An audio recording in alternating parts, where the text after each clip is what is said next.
Oh my God, what the hell is this? He's gonna try it! And will this be enough? My God!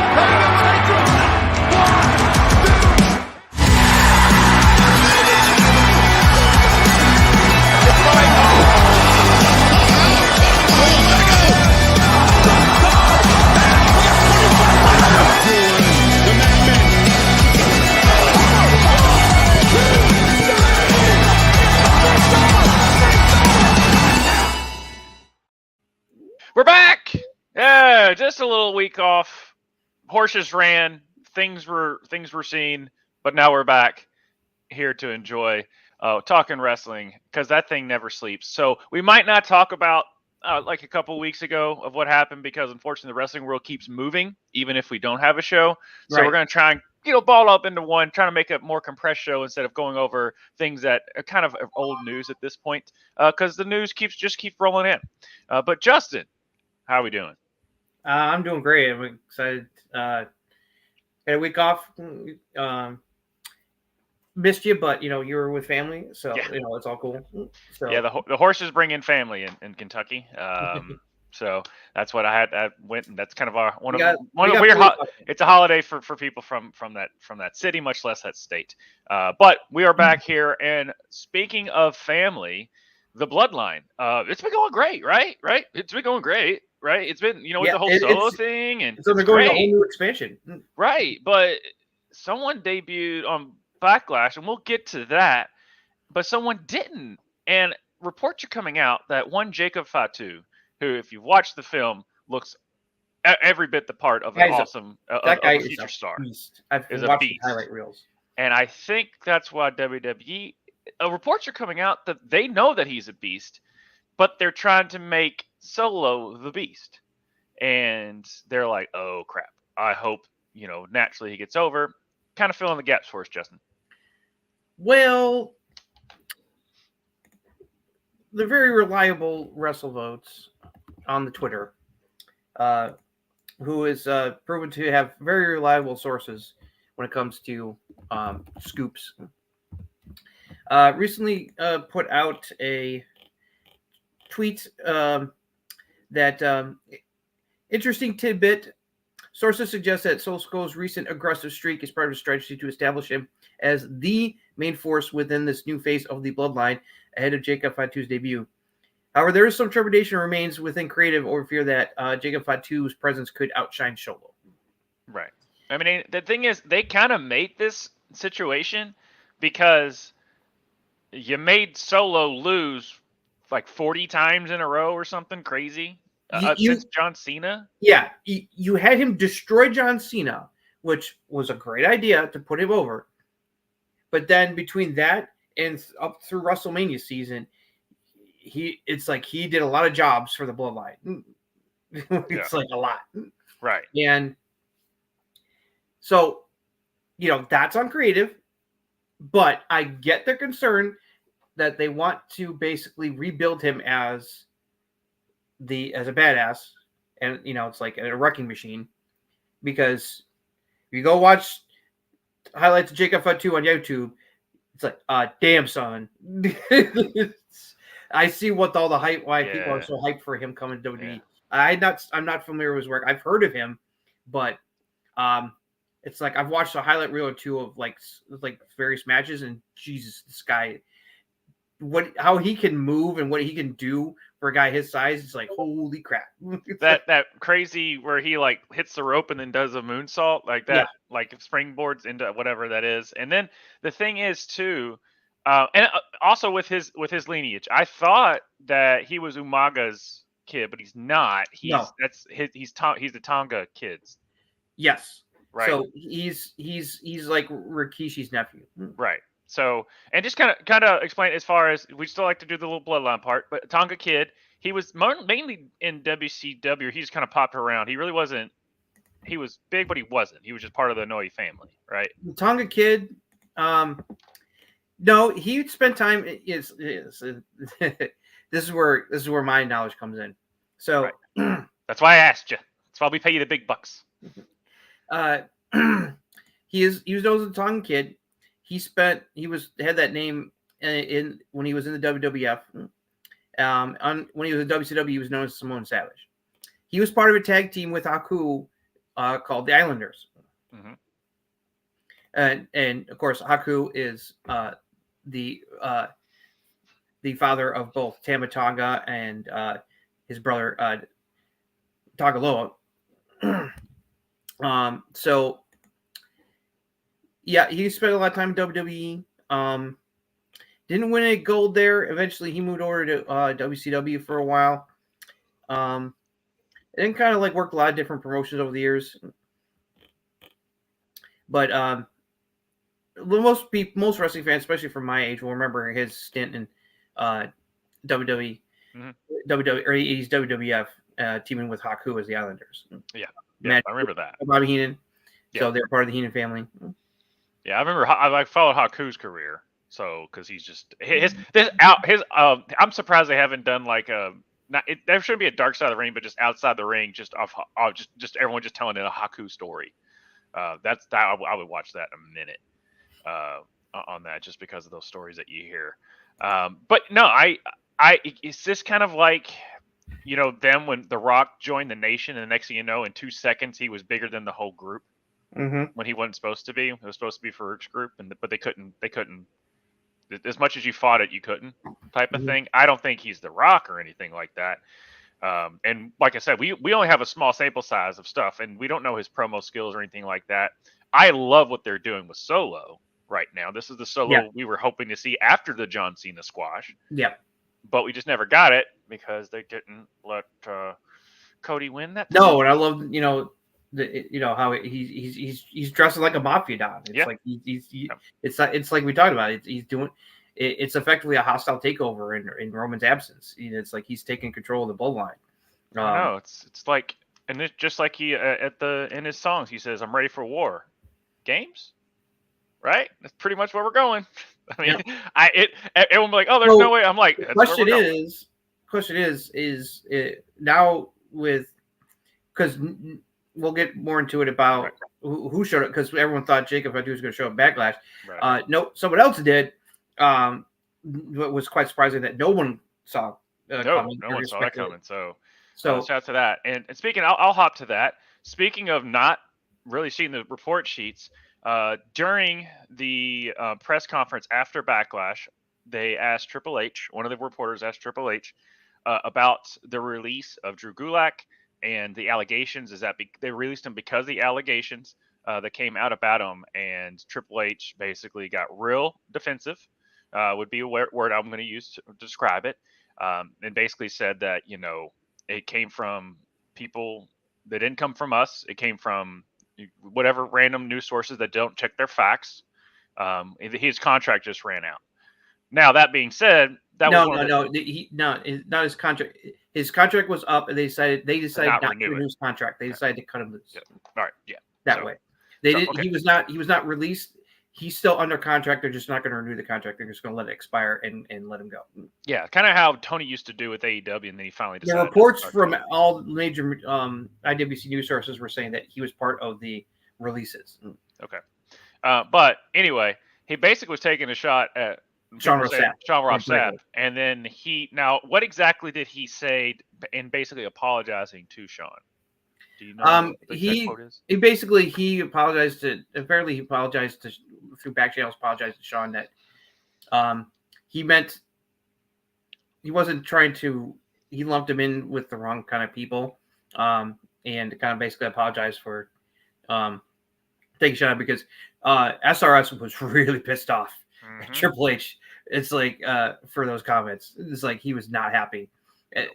Some people felt that he went a little overboard, but I get it, because he's worked really hard to, he's one of the, as a proven track record, he has some of the most reliable sources. It's like, hey, sometimes mistakes happen, and and if it happens, then they'll own up to it.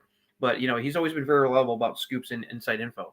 Yeah, I mean, he was the one that kept saying Mercedes is going to AEW. Yep. Like 8 months in advance, and people kept saying, "Oh, here's where she shows up. Here's where she shows." He goes, "No, guys, she's and then she's going to AEW." Yeah, and then he's all like, he'll hey, hello, here's my receipts. Remember? Right? Yeah, he's and he lets you know it. He lets you know he has the receipts. Yeah, and so I mean, I can count like maybe on one hand that he said one of he's kind of screwed up a source because we're all human and stuff sometimes doesn't come. And they basically said that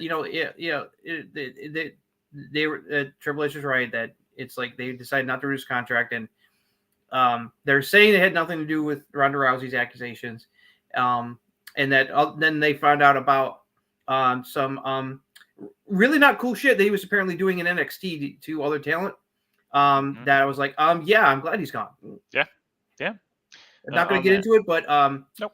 No, he sounds like he was being a real douchebag to a certain talent. So why did this get out before? I don't know. Nope. So I think I have no doubt. I mean, even though he wouldn't say it, Ronda's accusations definitely had something to do with it. And then they probably did some digging, and this other stuff that SRS talked about that happened in NXT came out, and they're like, okay, yeah, no, he's got to go. Right. So, but no, I think he was pulled off TV real quick, not long after those accusations. So it's like you can't it's like, I'm sorry, Triple H, you can't claim it had absolutely nothing to do with it. It's like you're telling me it's just a coincidence that you pull him off TV not long after Ronda makes the accusations against him. It's like, come on, man. I understand why Triple H kind of got defensive about it because he's like, I don't need another scandal when I'm dealing with the biggest scandal in our history. They're trying to get past the Vince shit. It's right. like, I swear to you, it's going to be a trigger game now. It's like every time they say the Triple H era, all that stuff at this point, because they're just trying to move past it.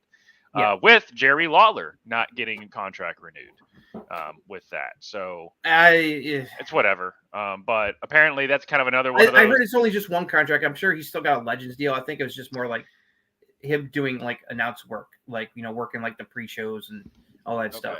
Because I just know that I don't think they would cut it completely loose. I think I heard stuff, people saying that it was only his like doing broadcast work contract and not because like if he's not already under a Legends deal, that's just like that's beyond stupid. Because that's like because I mean it came out and basically because Vince always told him that you'll always be taken care of. He's got a Legends deal, so WWE is still gonna like give him help him out. He's got a pension, even though wrestlers are recovering from a fucking heart attack. It's like, come on. Mm-hmm. You think WWE is gonna like completely cut him off? No. Triple H is not. It's like not that stupid or heartless. Right. It's like, come on. Yeah. But speaking of contracts, your boy Drew and Seth, surprise, did renew their contracts. Now Seth renewed his contract. Was at the Derby. Him and Becky looked great. Was that haircut, or was his would he have a shave in his bun? Yet. Nobody knows for sure. They don't know if he cut his hair short or he was able to tuck all that hair underneath that little bowler hat. Right, but I did like her hat had like the badass. That was a weird hat, but it's like Becky likes to do things like that, so I'm not surprised. Yeah, and also kind of had the like if it was a weird looking hat. If you didn't know like her wrestling background, that did have her heel run. That would have worked if she went to the Met Gala, Yeah, exactly. But they did resign. And The Rock was the one that basically it sounded like he was the one that was kind of heading the contract. Rock announced Drew's resigning on Instagram because he sent him like a sword as a gift to congratulate him on re-signing. That's crazy. That's huge. When The Rock is the one that's announcing it, not just just like a Seth Rollins, hey, he re-signed type of thing. So they're really, really behind your boy, but your boy's killing it. So no, it's smart business. There was always people were speculating, wondering like, well, what's going to happen? It's like I never had any doubt. As the way that they booked Drew up through and after WrestleMania so far, it is clear as day he was not going anywhere. because the CM Punk feud is fucking money. It's red fucking hot. We're gonna get more on that later because it just keeps on cooking. It's like, and with Clash of the Castle coming up in Scotland, in Glasgow again, you think they're gonna? It's like you didn't think you really thought that he was gonna walk away. No, they gave him the money as he deserves, and also they gave Seth the money that he deserves because that game was a fucking MVP. So I'm glad he's doing well. Hopefully he won't be out too long for the knee work. So it's good news, and with Seth resigning, Becky's now is a lot. Well, I wasn't. Those two are a package deal, right? I wasn't worried about those two resigning. Yeah, I had a little bit of worry, but you just don't have the run that McIntyre is having and showing that he is the dude. No, and all the build up with what's going on with CM Punk, there's no way they were going to flush that down and Tony by letting him. No. I mean, they did kind of try and squeeze as little money as they could out of Jon Moxley. I mean, until he showed up on AEW, people still thought that it was a work. So I mean, and if you make money and they're paying you, might as well. So yeah, we're gonna hear Becky getting a new deal relatively soon. It's only a matter of time. Right. It may already be done and it just hasn't been announced yet. So it's like because it's like if he's staying, she's staying. It's that simple. It's like and I mean they put the world title on her anyway, so it's like if Triple H was worried about her leaving, he would not have put the title on her after Rhea went down with injury. So it's like that's when I was just like, okay, I literally said it on Discord. I was like, well, that means Becky's not going anywhere. Triple H would not be putting the title on her with Rhea out if she was going anywhere. No. And do you want to get into the random injury bugs? Yeah, this is weird shit going on, man. It's like a lot of people going down. And I don't think it's like they're like Nixon. Like I just think that they just don't want to push it now. It could because I think because WWE is so hot, like the product is so good right now, that they don't need to force it.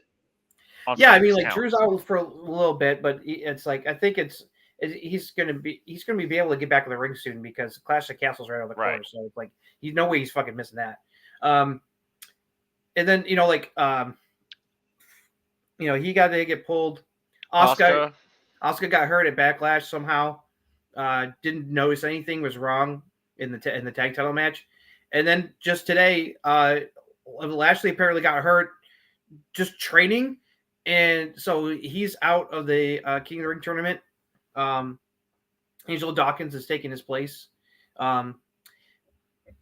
against Tama Tonga in round 1 on SmackDown tomorrow night. So was Tom? I mean, you had to put Tama over on Lashley. Yeah, that's why I thought I was like, when I saw that match, I was like, it's like, why put Lashley in that position? Because it's like Tama Tonga is not going to fucking job out of the first round. And that's why I'm kind of like back and forth. Like, are some of these like true injuries? Or, yeah, I think. Are you just trying to be like, or you made like a last minute, like, you know what? I don't want to kill that and just have Angelo put him over. I don't know. We'll see. I mean, I could see that as a justification why they switched Asuka out for Dakota against Lyra. Well, we can go more about when we get to Raw, but they have PTSD about Stone Cold walking out to have Brock Lesnar go over on, which is a totally different situation. It's like you got to make sure. It's like, look, some of these matches are good. It's like, but so the SmackDown one is a little bit tougher because you got Orton and AJ in fucking round 1 match. LA Knight's also in the tournament, so it's like I think it's like and Melo's in it too. Melo's going to get out of the first round. I don't think right. It's like he's probably going to end up fighting Orton in round 2 because I don't see. I totally see. Well, I'm getting way too ahead. We're getting to. But anyway, speaking about horses and gambling and all that other stuff, during the Derby, they did announce, and I just kind of like did like a double check. And I was like, did they just do the thing during the Derby? Yeah, they during Backlash they said, hey, pay attention to the Kentucky Derby on NBC later. which was it also streamed live on Peacock right after Backlash was over. They went right to the, it pretty much went right Weird. to the. Hosted by NBC, and they're doing something to promote Yeah. WWE. They said keep an eye out. Where WWE is going to make a special important WrestleMania related announcement during the Kentucky Derby, and Seth and Becky, hyped it as well. They, they're like, it's like we're not going to say exactly what it is, but it's WrestleMania related. That's all. So stay tuned. And it's what everyone was waiting for. They finally announced where WrestleMania 41 is going to be next year. Sorry, Minneapolis, you lost out on it this time, unfortunately. It's going to Vegas, like a lot of people thought that it was one of the front runners. It was down to Vegas or Minneapolis from what everyone was saying, but it sounds like Vegas went out because money wise. Yeah. Also, go ahead. Well, sense. I mean, the reception they got when they did the big WrestleMania press conference there in Vegas was definitely a selling point. And plus, apparently Vegas shelled out a lot of money, and and everything. So it makes sense. It's in warmer weather climate. Mm-hmm. If they're going to do a WrestleMania on the East Coast, they're going to do it in a stadium with a dome. Right. But which, I mean, ironically, that Vegas puts is a dome. That puts Toronto in the running. Yeah. Because Skydome, because the Rochester Skydome, that's a dome. They can close the roof. So, it's like Toronto may get to host WrestleMania again in the near future. Bold question for you before we move on to the draft. Here's my last question I'm going to leave with you. With obviously they're going to start doing more international stuff because of I mean, you can just tell these people are craving for it. But do they try and work it out with NJPW and get the Tokyo Dome for something? At this point, I wouldn't be surprised. Because I'm feeling that. I'm like, they're going to go Wembley. We were saying like after Wembley, we're like, oh, WrestleMania 41 is definitely going to be at either Wembley or probably Vegas. Like me and you we threw out Vegas every time, and then we were like, oh, Minneapolis, cool. I mean, it's good for the city. And then and then you start a little rumblings. They're like, I don't think it's going to work with Minneapolis. And then next thing you know, they announced they might get WrestleMania, a later WrestleMania, or they might get like the Rumble or something. We're going to get Wembley. I know that. I do know that. Well, if they're going to do, well, here's the thing. Like, the mayor of London that recently got reelected made it clear that he wanted to do everything he could to get WWE to bring WrestleMania to London. And Triple H, after he won re-election, tweeted, and he talked about it's like Triple H tweeted to him, "Hey, yo, let's talk." Right. So, but doesn't NJPW have like very big rights to the Tokyo Dome? I don't know. The thing is, they only use it for January. Yeah. I think it's a possibility. I wouldn't say it's a lock right now, but here's the thing. Japanese crowds are different, by the way. Yes. And plus the time difference, that's a massive time difference. Right. The London time difference they could work with because that means, WrestleMania would start like in the middle of the afternoon on that Saturday and Sunday, but that's not a big thing. Japanese time difference is massive, so it's like that would definitely be an impairment. I'm just saying, like in general, if they're going to do another pay-per-view, kind of like how they did. Germany, I think. Was it Germany? No, I don't remember. I don't remember the one with that where it was like in the Bash in Berlin. That's happening in Germany. Bash in Berlin. So I wouldn't be surprised if that's something they might. I don't know if it will be WrestleMania, but they might try to do something in Japan because they're definitely trying to build a better relationship with New Japan. Because look at, they work things out with. They got Tama Tonga and his brother from New Japan. And also they're talking very openly about New Japan stuff. Like they talk about the IWGP title. They talk about Bullet Club now openly, the commentary team. So it's like, that language is no longer, forbidden like it was under Vince. So, and you gotta, that's again, you gotta, the WWE we have now, you have to think there's rumblings. AEW. There's been rumblings that Triple H is trying to, they're not trying to replace AEW with the way that New Japan has the relationship with AEW, but Right. they're building bridges to be able to do stuff with New Japan as well. And that makes Was it all? What was the other one? Is it All Japan? I forget the All other. yeah, they had a thing with All Japan where they let Charlie Dempsey go Right. over and do one of their shows for him. So things like that, you know, Yeah, they're and then building bridges. they had the little thing with GCW for WrestleMania weekend. So with Shayna did her like really cool like the jiu-jitsu match that you were hoping for, but it's much more of a house show type thing. Here's the thing. So the Vegas thing makes sense. It's just the dates are interesting. They're doing it Easter weekend. So they're moving it further back into April, and those dates are Easter weekend. So WrestleMania is going to air on Easter Sunday night next year. Now people are like, "Well, wait a minute," but it came out that that's what Vegas wanted because it's not a very busy time for Vegas during that holiday. You have WrestleMania town, that's going to change all that. Right. So, and plus, also, it worked out for WWE because they wanted to distance WrestleMania a little bit away from March Madness.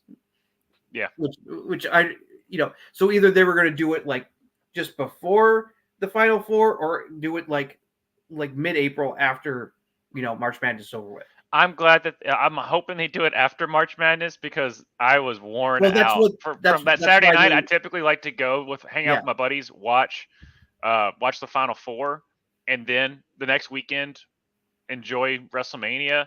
And next thing I know, they're like, "So you coming out to watch the games?" Like, no, dude, I got a day's worth of the best card I've ever seen. So I'm sorry, I'm double duty in it. Yeah, so that's why. So it's what Vegas wanted. They wanted to have WrestleMania there at a time when business is down for them, money wise for tourism, and it works out for WWE because now they're further away from March Madness. I just found it hilarious. I just found it kind of ironic that they're having WrestleMania during Easter weekend in Sin City. It's kind of weird how that happened. Yeah, Jeremy. Every Double or Nothing joke is going to come out now.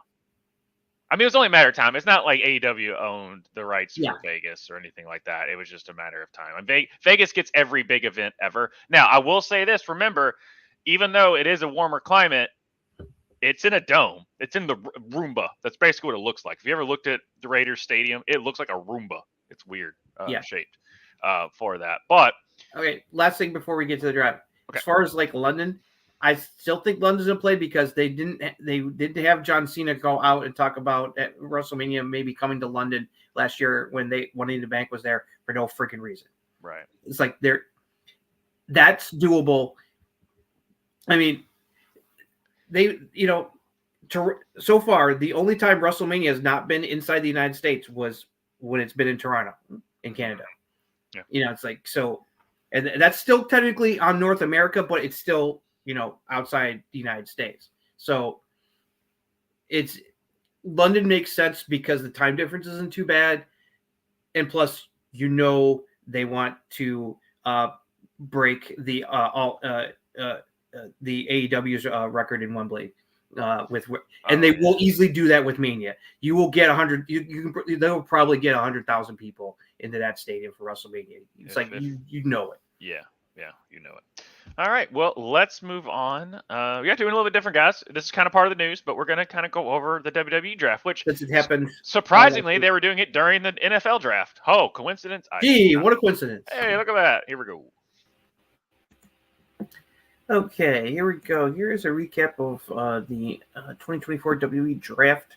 Just happened recently. I'm going to run down all of the picks for both nights. So on night one, SmackDown went with these wrestlers: Bianca Belair, Carmelo Hayes, Randy Orton, Nia Jax, LA Knight, the Bloodline minus Roman Reigns due to Paul Heyman pulling him out of the draft pool. AJ Styles, Andrade, Baron Corbin, Cedric, Shante Adonis, the OC, which is the Good Brothers, and Mia Yim. Carmelo Hayes finally getting called up to the main roster. On the Raw side, Raw went with Jey Uso, Seth Rollins, Braun Breaker, Liv Morgan, Ricochet, Sheamus, all the Alpha Academy, Kiana James from NXT, Alba Fire Isladon, Ivar, Shayna Baszler, and Zoe Stark. Then on night 2, Raw went with Imperium, Gunther and Ludwig Kaiser. All of Damage Control, CM Punk, Braun Strowman, the LWO, including Carlito, even though he's not really part of the group anymore. Drew McIntyre, Judgment Day, staying on Raw. Ilya Dragunov, drafted from NXT. The New Day. Lyra Valkyria, also called up from NXT. The Final Testament. Bronson Reed, Dijak, called up from NXT. The Creed Brothers, Ivy Nile, the New Catch Republic, Caden Carter, Katana Chance, Natalia, and Odyssey Jones. For SmackDown, they went with Jade Cargill, Kevin Owens, All of the Pride, Tiffany Stratton, Legado del Fantasma, the entire group, Shinsuke Nakamura, Naomi, Chelsea Green and Piper Niven, Pretty Deadly, Candice LeRae and Indy Hartwell, DIY, Blair Davenport, called up from NXT, Giovanni Vinci, now on his own, Tegan Knox, and Apollo Crews. So, and all those rosters became official this past Monday after Backlash. So I thought NXT was going to be drafting people. That's what the word was, but that's not what happened. I mean, they kind of did because the OC is now on NXT. There's still plenty of Natty and and OC and a lot of other main roster people are still hanging out on NXT right now. So it's like it's more just like if they need somebody, they're gonna and also Mia Yim is also back in NXT. Yeah, working in the women's division right now. The North American women's. She's going to be involved in we'll get to that when we get to the NXT. So, looking at the rosters here, well, first of all, let me just say, the way they executed the draft was really meh. Overall, they really need to spice things up. If they want to have it feel like NFL, they should do it. I heard people suggest it, and I agree with it. I saw people suggest that maybe have it be like a Peacock special in the middle of the week instead of doing it on the shows, because then it eats up all the shows and everything. Have it be its own thing, and make it feel a little bit more lively. Maybe change up the format a bit. But anyway, so it is what it is. Now, as far as the rosters go, this is where things are interesting. Raw's fucking stacked right now. Oh, Jesus. Not in the women's division. They did a good job of both. The women's divisions of both SmackDown and Raw are really good right now as far talent wise. Neither one, I think, is more stronger than the other. They're just about even, which I think is a good thing. Different when you get to men, because just when I realized, I was like, okay, on Raw, we've got Seth, we've got Drew, we've got Punk, Gunther.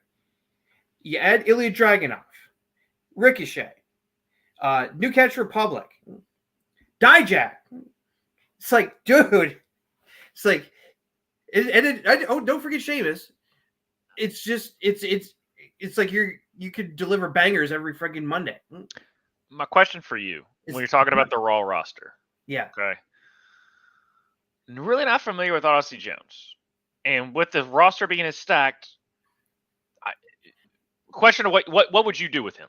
I would put it that way, because you know more about his stuff than I do. So he's what been would you do off with of him? TV for a long time. They really need to do some stuff with him to kind of like build him up. Because I remember him from his NXT time. He definitely, for a guy his size, moved pretty well. So he definitely has like the potential.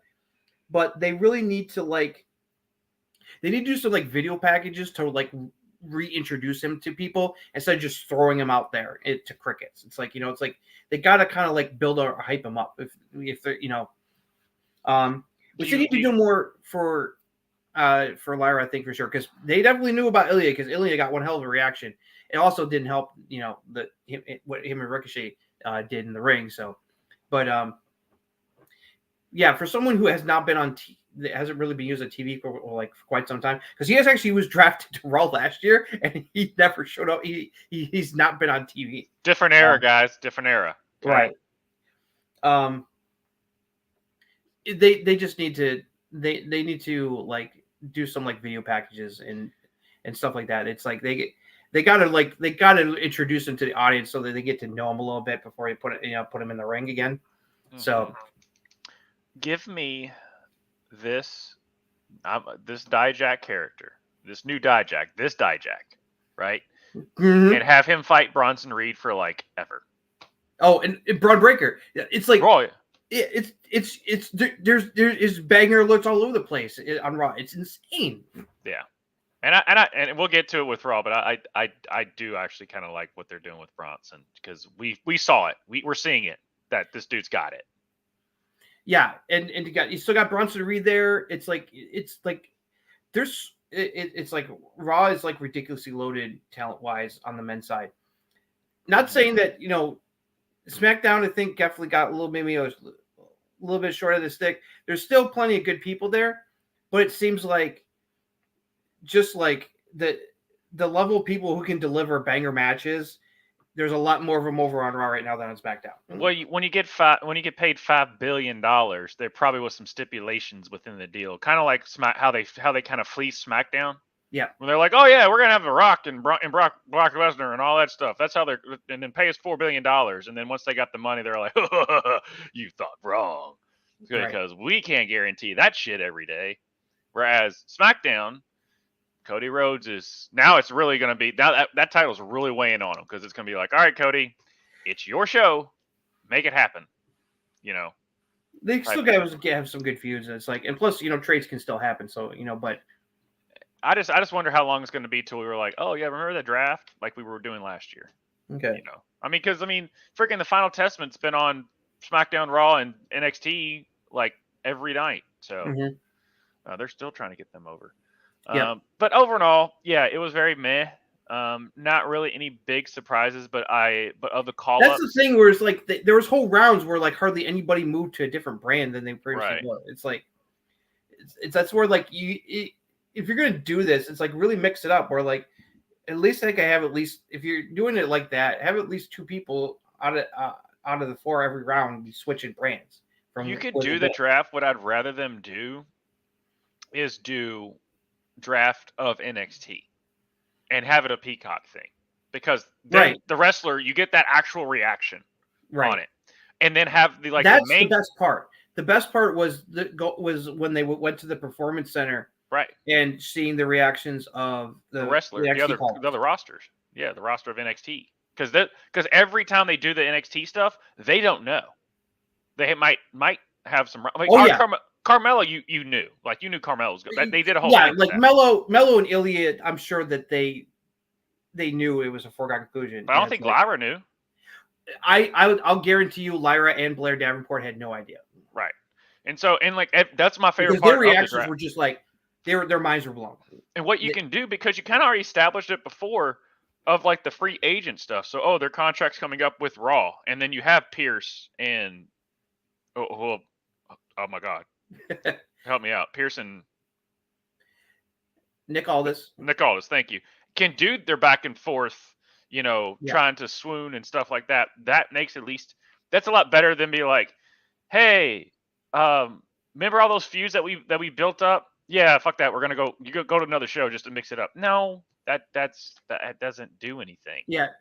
Now, speaking of NXT, the NXT call-ups, I like them all. The two that really surprised me. Well, actually, the only ones that didn't surprise me were Ilya and Mello.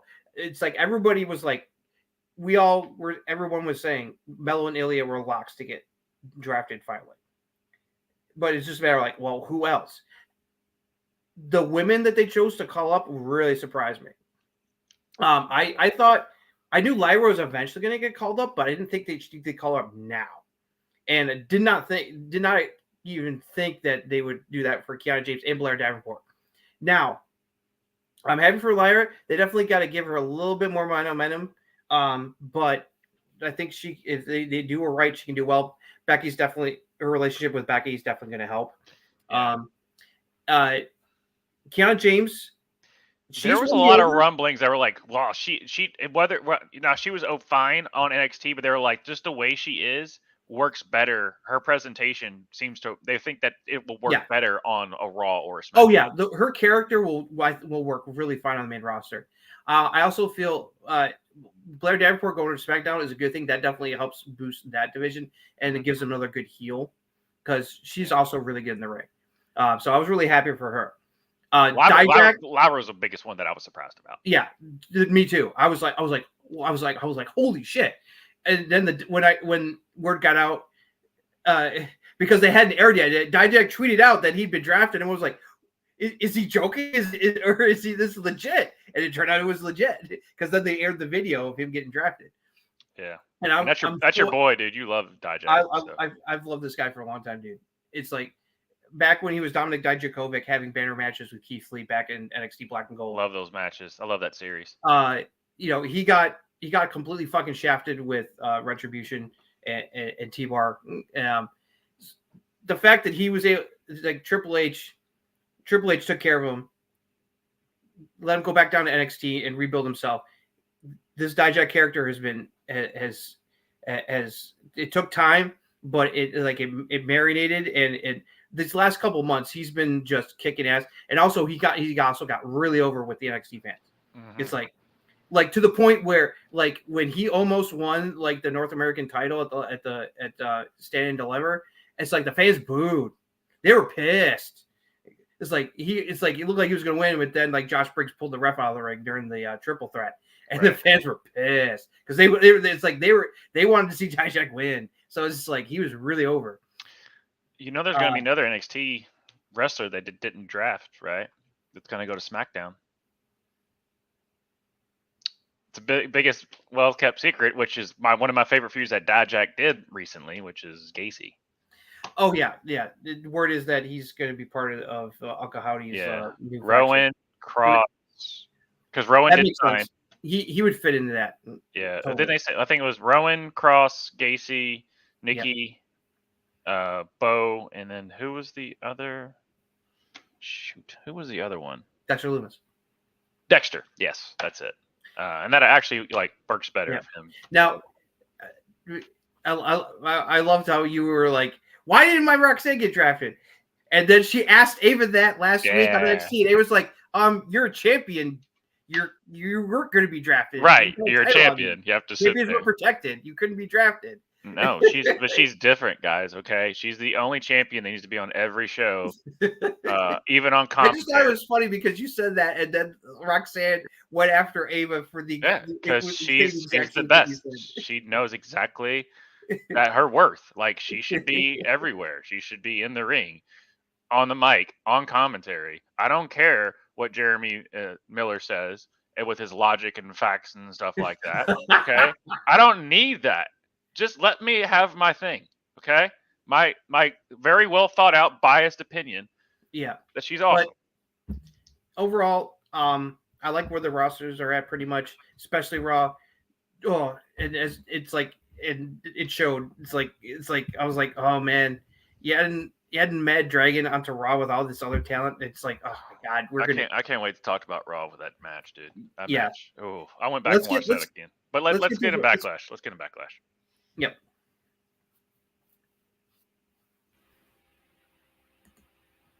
All right, here's what happened at WWE Backlash in Lyon, France on Saturday afternoon. Show kicked off with the Bloodline, Solo Sikoa and Tama Tonga taking on Kevin Owens and Randy Orton in a tag match. They immediately brawled before the even bell rung, and referees and security could not stop them. And then KO started stunning security people. Nick Aldis ran out and said he had enough and said if they wanted to fight, well, he was going to give it to them. And he now declared that the match would now be under street fight rules. And this turned into a fantastic brawl all over the place. Kudos to the French fans. This was one of the hottest crowds we've probably ever seen. They were red hot the entire show, into everything. Lots of nasty, crazy spots in this one. including Fisherman suplex off the top rope where KO dropped Tama Tonga through a bunch of chairs. He went to go for the pin, but the referee was pulled out before he could finish the 3 count, and the person who pulled him out was none other than Tama Tonga's brother, Tanga Loa, the other half of Guerrillas of Destiny back in New Japan Pro Wrestling. Orton was taken out of the equation. Solo was able to cover and took out KO with the Samoan Spike for the Bloodline to pick up the victory, and along with the newest member throwing up the one into the air at the end. Great opening match. Then we had the WWE Women's Championship match. Bayley defending in a triple threat against Naomi and Tiffany Stratton. This was a really good triple threat. Tiffany really got to shine. She is going to be quite the star. She looked fantastic out there. Lots of cool spots in this one, especially near the end where Tiffany tried to take them both out with her moonsault. But they dodged, and Naomi and Bayley teamed up and hit a 3D on Tiffany to take Tiffany time out of the equation. So it was down to just Naomi Bayley, and Bayley was able to win a roll-up war to pin Naomi to retain the title. Good stuff. Then we had a World Heavyweight Championship match. Damian Priest defending against Jey Uso. Not a bad match. What do you expect? Finn Balor and JD McDonough got involved. JD put Priest's foot on the ropes to save him from getting pinned by Uso at one point. Finally, the interference in numbers game caught up to Jay, and Priest crushed him on the top rope and then hit a super South Heaven choke slam on Jay off top rope to pin him and retain the championship. Then we had the WWE Women's Tag Team Championship match. The Kabuki Warriors, Asuka and Kairi Sane of Damage Control, defending against the super team of Bianca Belair and Jade Cargill. Pretty decent match. There's a couple of iffy spots here and there, but the finish was really good. Especially when Jade Cargill caught Kairi Sane trying to do her karate and flipped it into Jaded in a smooth transition, which was utterly fantastic. And then Bianca hit the KOD on Asuka to get the victory, and Bianca Belair and Jade Cargill are now the new WWE Women's Tag Team Champions. And then we got to the main event, WWE Undisputed Championship match. Cody Rhodes taking on AJ Styles. Fantastic main event. Great stuff. These guys busted out moves that you don't normally see. AJ not only hit a springboard 450 on Cody, but also busted out the burning hammer on him. Still wasn't enough to put away. Cody busted out a Kimura lock out of nowhere on AJ. In the end, a great finish where Cody hit a super Cody cutter off the top rope onto AJ and then finished him off the crossroads to retain in a match that lasted almost half an hour and was utterly fantastic. So, great closing way to close out. Great match to close out. Really fun pay-per-view with a super insanely hot crowd. Kudos to the French for theirs. All right. You know what? If only we had a Rene Dupree. We were a Rene Dupree away from that place burning themselves to the ground of how hot this crowd was. Right? Damn, that crowd was ridiculous. It's like we thought like the crowds for Backlash and Puerto Rico in London last year were rowdy, but holy crap. It's like the French outdid them, man. It's like they were red hot all night long. And I just now realized I should have did SmackDown first leading into the pay-per-view, but I'm so used to our down. It's all right. We can skip SmackDown. Not much. It was just like a go-home show. Not much really happened. Yeah. It's like other than Jey Uso, that was basically it. Their crowd was so hot. I pulled up when I was at the family's derby party, and my dad was sitting next to me, and I'm looking at the Jey Uso clip of his back and the crowds to him with all the flashlights and stuff, which they're trying to get America to do in this past one, and people are like, "What are we doing?" That entrance was was just like, holy crap, this guy's about to, like, SmackDown going into it, they were like, this guy's about to win the championship. Like, no, he's not. But I was like, when they started and Kevin Owens came out, I was like, okay, wow, yeah, they're red hot. And then when Orton comes out and they're vocally singing along to all the lyrics of his theme song, I hear voice in my head. It's like they were vocally singing it out the entire song, and you could see even Orton was like, oh yeah, damn man, yeah. Orton, like, he had that, like, oh shit, and he looked at Kevin, and Kevin was like, yeah, this is weird. Like, even Kevin and him both had like that. All right, and then Orton, like, the whole time, like, it took his time. He was just kind of like, damn, you just like, he soaked it in. It's like he was blown away by that reaction. Opening match was perfect way to start the show. It's like the brawl, and then all this was like, okay, you know what? Fine, let's make it a street fight. Just destroy yourselves. And the French crowd was like, yeah, let's go. Yeah. Wow. Yeah, and go ahead. Just wild brawl that KO doing the fisherman suplex, dropping Tama onto the fucking chairs. Was like, oh god, dude. Yeah, exactly, Jeremy. It's like that spot was nasty. It's like, okay, all right, people, are you not entertained by Tama Tonga now? Tama Tonga is awesome, man. I've been preaching this, dude. You know this. I love. Tama Tonga. You were excited. And then I saw this match, and I was like, "See, you see it, right? Yeah, you see it. This dude's 41. This dude is 41 years old. Yeah, yeah. His brother still can't make a spot right, but that's beside the point." Yeah, no, people commented they didn't realize that. It's like he slightly missed the spot, so the ref had to like pretend that he was being interfered with before. And then when he finally grabbed the ref, that's when they cut to hit Tonga Loa grabbing him. So Tonga Loa is showing up. Everyone was like, "What the fuck?" I didn't see that. Nobody saw that coming because nobody knew nobody knew his contract expired. Mm-mm. It's like somehow word did not get out that his contract expired around the same time that his brother Tama Tonga's did, and apparently it's like they were signed pretty much at the same time. So it's and plus New Japan didn't say anything either. That's the weird part because SRS is all over. They did. Yeah, it's like New Japan didn't even say like give him like a farewell. They didn't make it known that he was going to be leaving. So it's like some people did because they still give him crap. They're like, man, this guy's so bad in the ring. Even New Japan didn't give a crap that he signed with. I've heard people say that it's like he's good in tag team, but not the best in singles right now at this point in his career. But they don't need him for singles. Exactly. It's like you said. It's like him and Tonga, Gorillas of Destiny. They were a badass tag team. So it's like I still go back and watch their entrance. It was a nice word. It was a nice word because we all thought we were going to see Jacob Fatu at Backlash. It's like nope. We got another surprise for you. So we have another person join the bloodline you weren't expecting.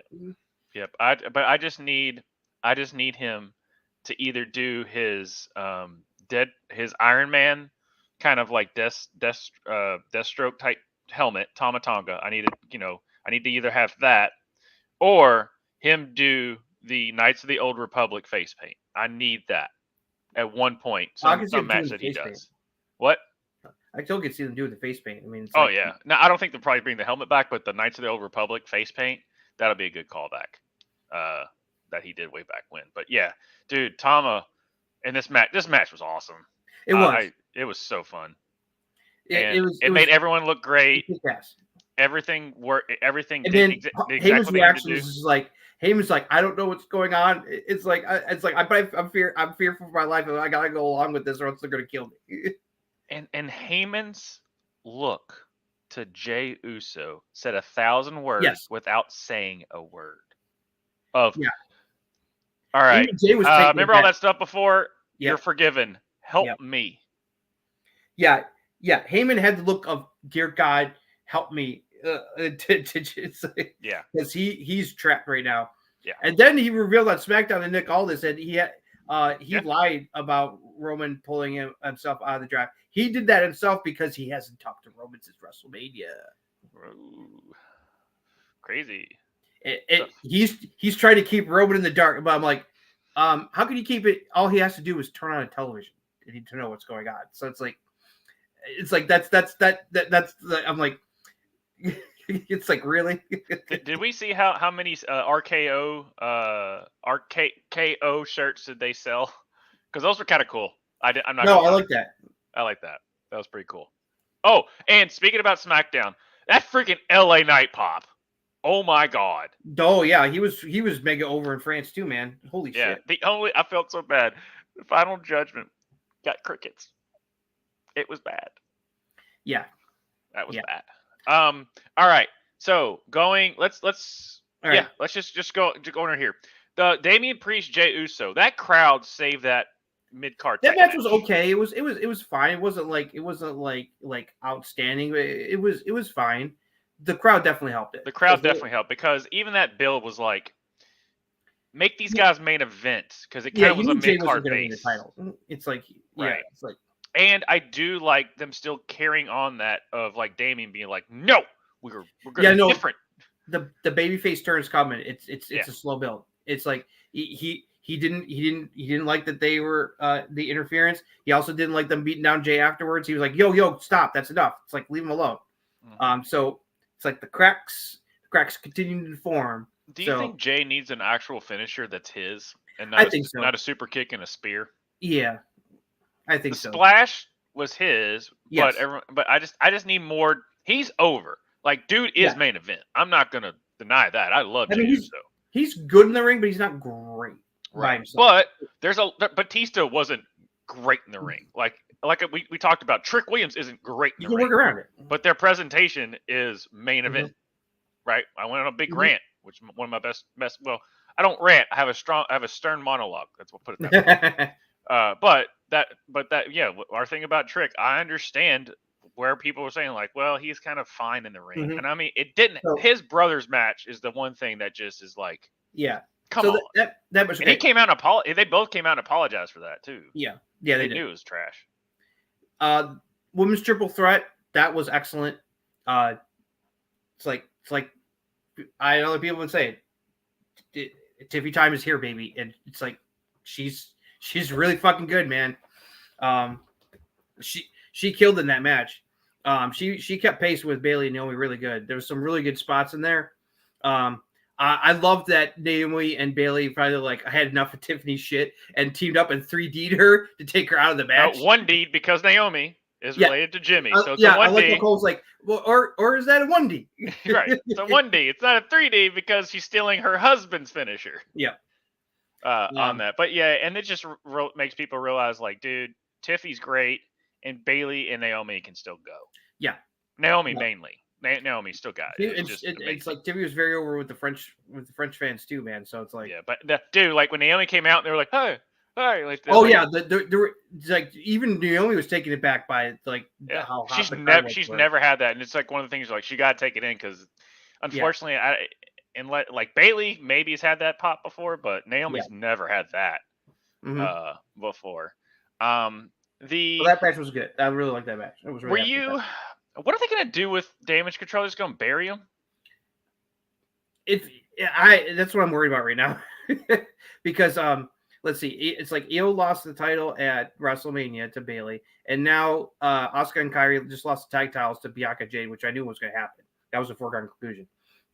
The question is where the group's going to go from here. Now, they could rebound it with Io going deep, maybe either winning it or at least getting to the finals of Queen of the Ring on the Raw side, which I can certainly see happening. I'm glad that they moved him to Raw, by the way. I am glad about that. No, me too, because they needed to change the scenery. Even though Becky's there, they've had battles with Becky before, but there's a lot of other potential fresh matchups with their baby faces on Raw that will help. Who's Jade going against on SmackDown tomorrow? Let me check. Because this is like all right, Jade, we can still see your green. and Bianca are both in the Queen of the Ring tournament. I think that's a problem. Yeah, that's beside the point. I'm more worried about because Jade still has some issues in ring. I can still she's green. And they're protecting her. Oh yeah, for sure.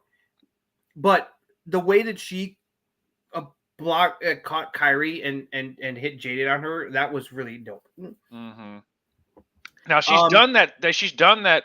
Catch, spin, finisher to Sky Blue in AEW. She's done that exact. All right, the 3 Queen of the Ring tournament matches for the women on SmackDown tomorrow night are Bianca Belair versus Candice LeRae, Jade Cargill versus Piper Niven, and Naomi versus Nia Jax. Okay, it's smart to give her Candice because Candice is if you're gonna put Bianca with someone, I pretty The much problem I'm is- hoping they give her Why a are they little bit putting- more time with Candice, but they're probably gonna squash. Why are they putting why are they putting Jade in this tournament? Because I think Nia is going to win this. I think they're going to give Nia something. Yeah, that makes sense. Who knows? Who really knows? They don't need to give Jade Queen of the Ring. She's already tag champs with Bianca, and like that. It's like they're going to have those belts for a bit. So I was watching Wrestle Talk. You know what they're calling Jade and Bianca's tag team name?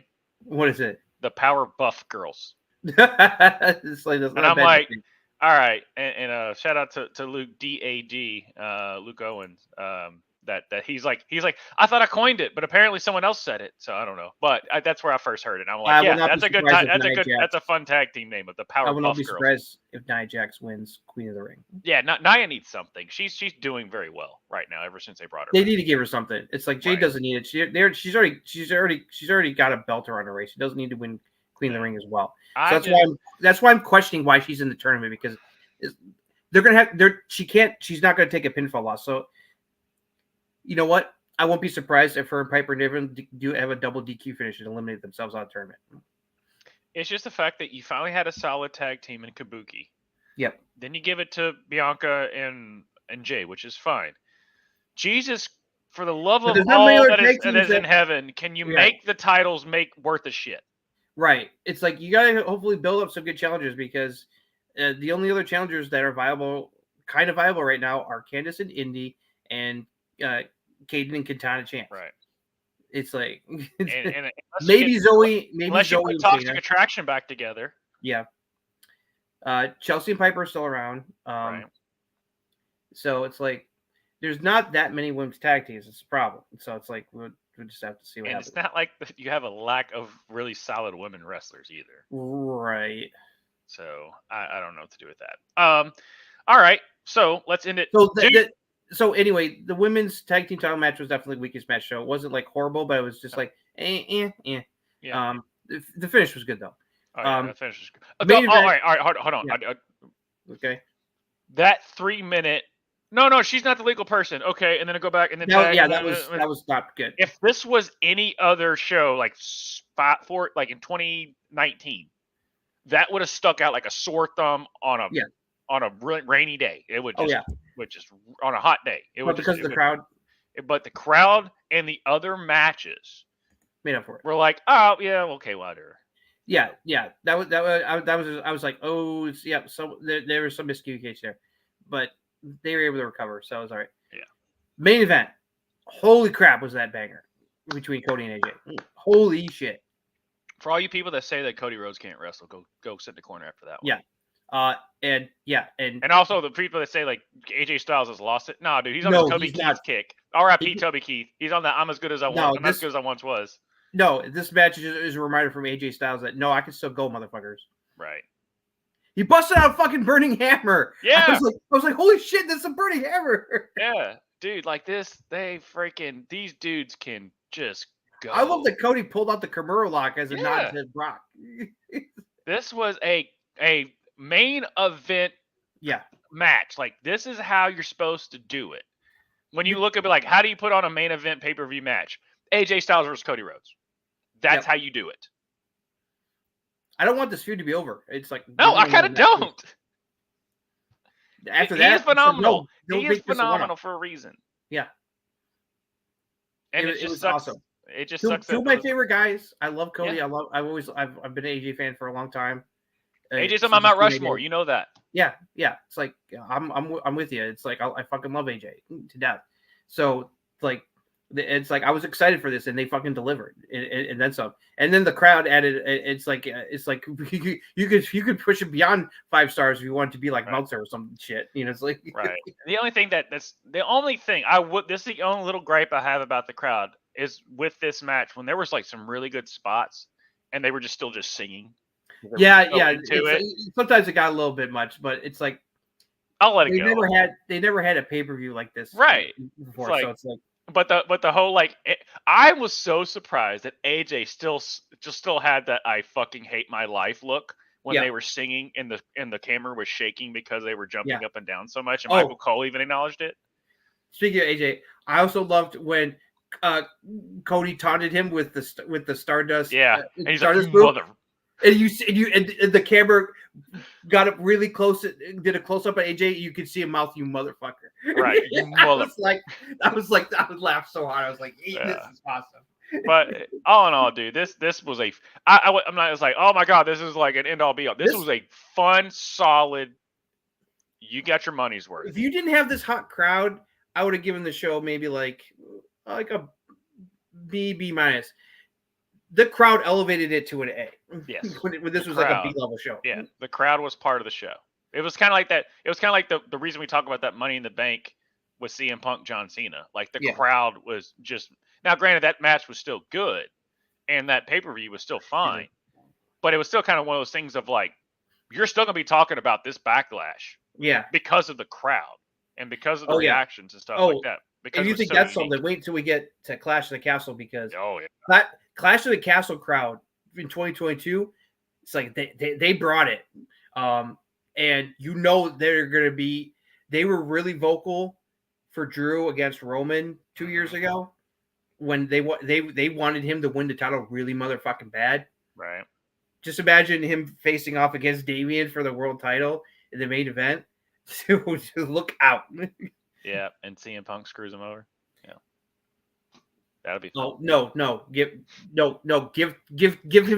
my boy the title, damn it! They did at WrestleMania for 5 minutes. What are you complaining about? And then CM Punk fucked him over. No, he screwed himself. His own hubris screwed himself. Okay, he could have just walked out of the ring. He didn't have to go over CM Punk and taunt him. That's my boy been telling lies. That's such a good feud. No, all right, let's move on. Speaking about Raw, let's move on to Raw. Yeah, let's talk about Raw because, oh boy. By the way, SmackDown, fun. LA Knight was awesome. Said some stuff. Himself the King of the Ring. Crowd was great. Awesome. We're moving on. Yep. There's a SmackDown recap. Even though you did a video, I feel bad now. It's all right. All right, here's what happened on this week's episode of Monday Night Raw. Follow-up from Backlash and the beginning of the King and Queen of the Ring tournaments. We open with Judgment Day cutting a promo. Damian had some issues with Finn and JD after his match with Jay, but they settled things with a hug, Dom included. Finn bragged that since Drew McIntyre, his scheduled opponent, was now not medically cleared, he should get a bye out of the first round of the King of the Ring men's tournament. Adam Pearce came out and said, nope, not so fast. He already found a replacement for for Finn Balor to face in the first round, and it was Jey Uso. So that was our opening match, round one King of the Ring tournament match. Good stuff between these two guys. In the end, Jey Uso speared Finn Balor, pick up the victory. Drew McIntyre came out and, of course, was not happy that Jay, of all people, replaced him in the tournament. They showed highlights of previous matches between Sheamus and Gunther, hyping up their King of the Ring round one tournament match later in the show, especially their 5-star classic from Clash of the Castle in 2022. Drew McIntyre was yelling at Adam Pearce over being pulled, and so he left the arena huff, and as soon as he left, CM Punk arrived, went right to the ring to cut a promo, ripped into Drew McIntyre, saying that if he wasn't a coward, he would come back to the arena to face him because he wanted to fight. And he promised that at some point he would get his hands on Drew McIntyre and break his face. Then we had Queen of the Ring first round match, Io Sky taking on Natalya. Really good match between these ladies. Good stuff. In the end, Io hit the moonsault on Natty to pick up the victory and move on to the next round. Then we got one of the first of the banger matches of the evening. King of the Ring round one match. Ilya Dragunov taking on Ricochet. These two just tore the house down. It was awesome. Some great moves between the two. But the Bad Dragon came out on top of Ricochet, hitting him with an H-bomb. Not once, but twice to finally put Ricochet away, pick up the victory, and move on to the next round. Then we went back to Queen of the Ring match for round 1. Ivy now taking on Zoe Stark. Not a long match. Zoe Stark hit her finisher on Ivy to pick up the victory.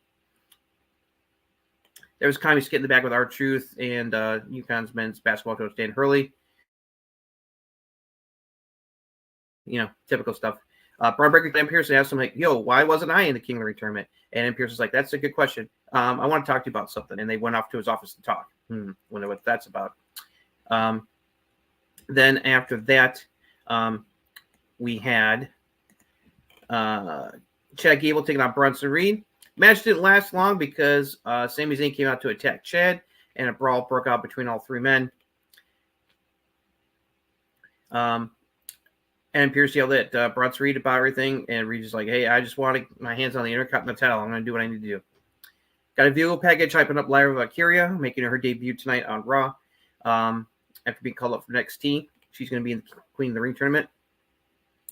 Becky Lynch sat down with Mike Cole in the ring for an interview, talking about her appearance at the Kentucky Derby and about the draft and who she thinks she wants to face. Liv Morgan came out, cut a promo, saying that she deserves a title shot, especially after beating Nia Jax.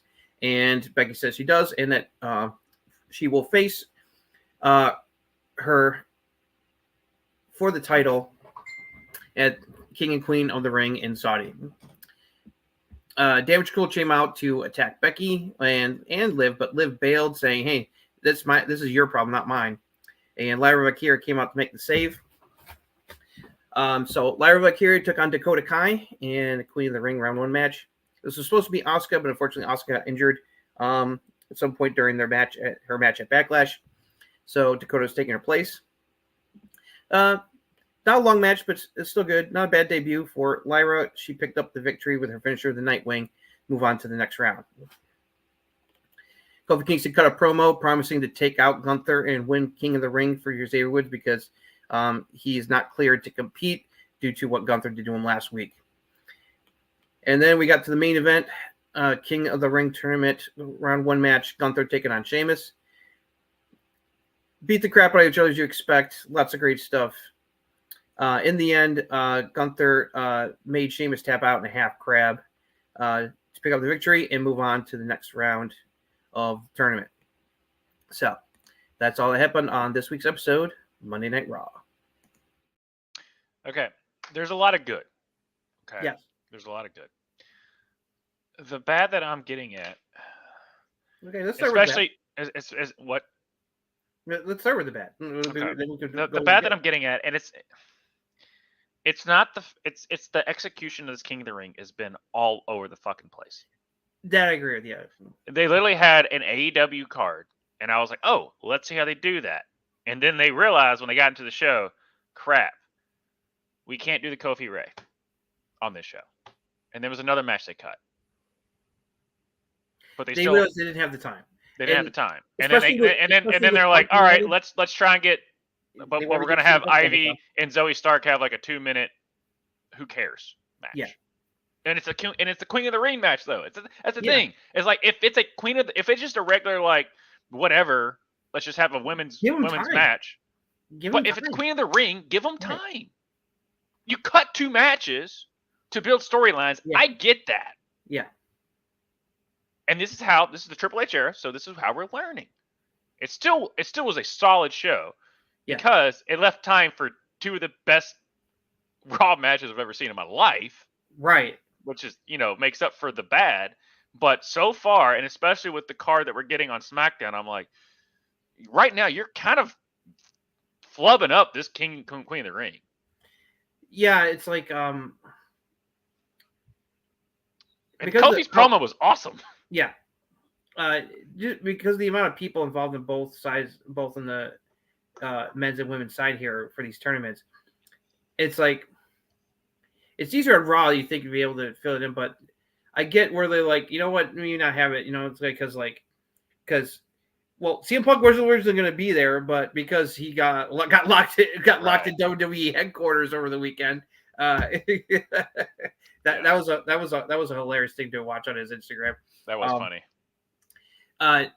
They were like, oh well, I'll show up on Raw. And so they had to fit him into the show. How? Because you're not. And it's like, so, and then plus other things came up. So it was just like, I get it, but it's like, yeah, they really need to work out. It'll get easier once we get down to less matches. Right. Hopefully, once we get further into the tournament, the matches will get a little more time. Yeah, it's just lessons learned, guys. Because like poor Ivy and Zoe barely got like Right. 5 minutes. Dakota and Lyra got almost 10 minutes with commercial. So That's what I'm saying. It's like you cut Ray and Kofi, okay, Mhm. and then they cut another match. I forget which one it is, even off the top of my head. The other one is Shayna versus No, it was men's. It was a men's because I remember seeing the thing where they had Kofi Ray. Kofi Ray, but there was another men's that they cut. No, the only men's they cut was Kofi Ray. Okay, and then the Shane, because there was 2 matches they're doing like main event or some shit. And it was a Kofi Ray and then something else. It's Shayna and Zoe was the other one that got cut. All right. So anyway, but the thing is if it's Queen of the Ring, you have to, I think they're figuring it out because they need to give time. If it's Queen of the Ring, you want to put weight to every match because they've earned their way into this. Yeah. Where it's just not like a 3-minute.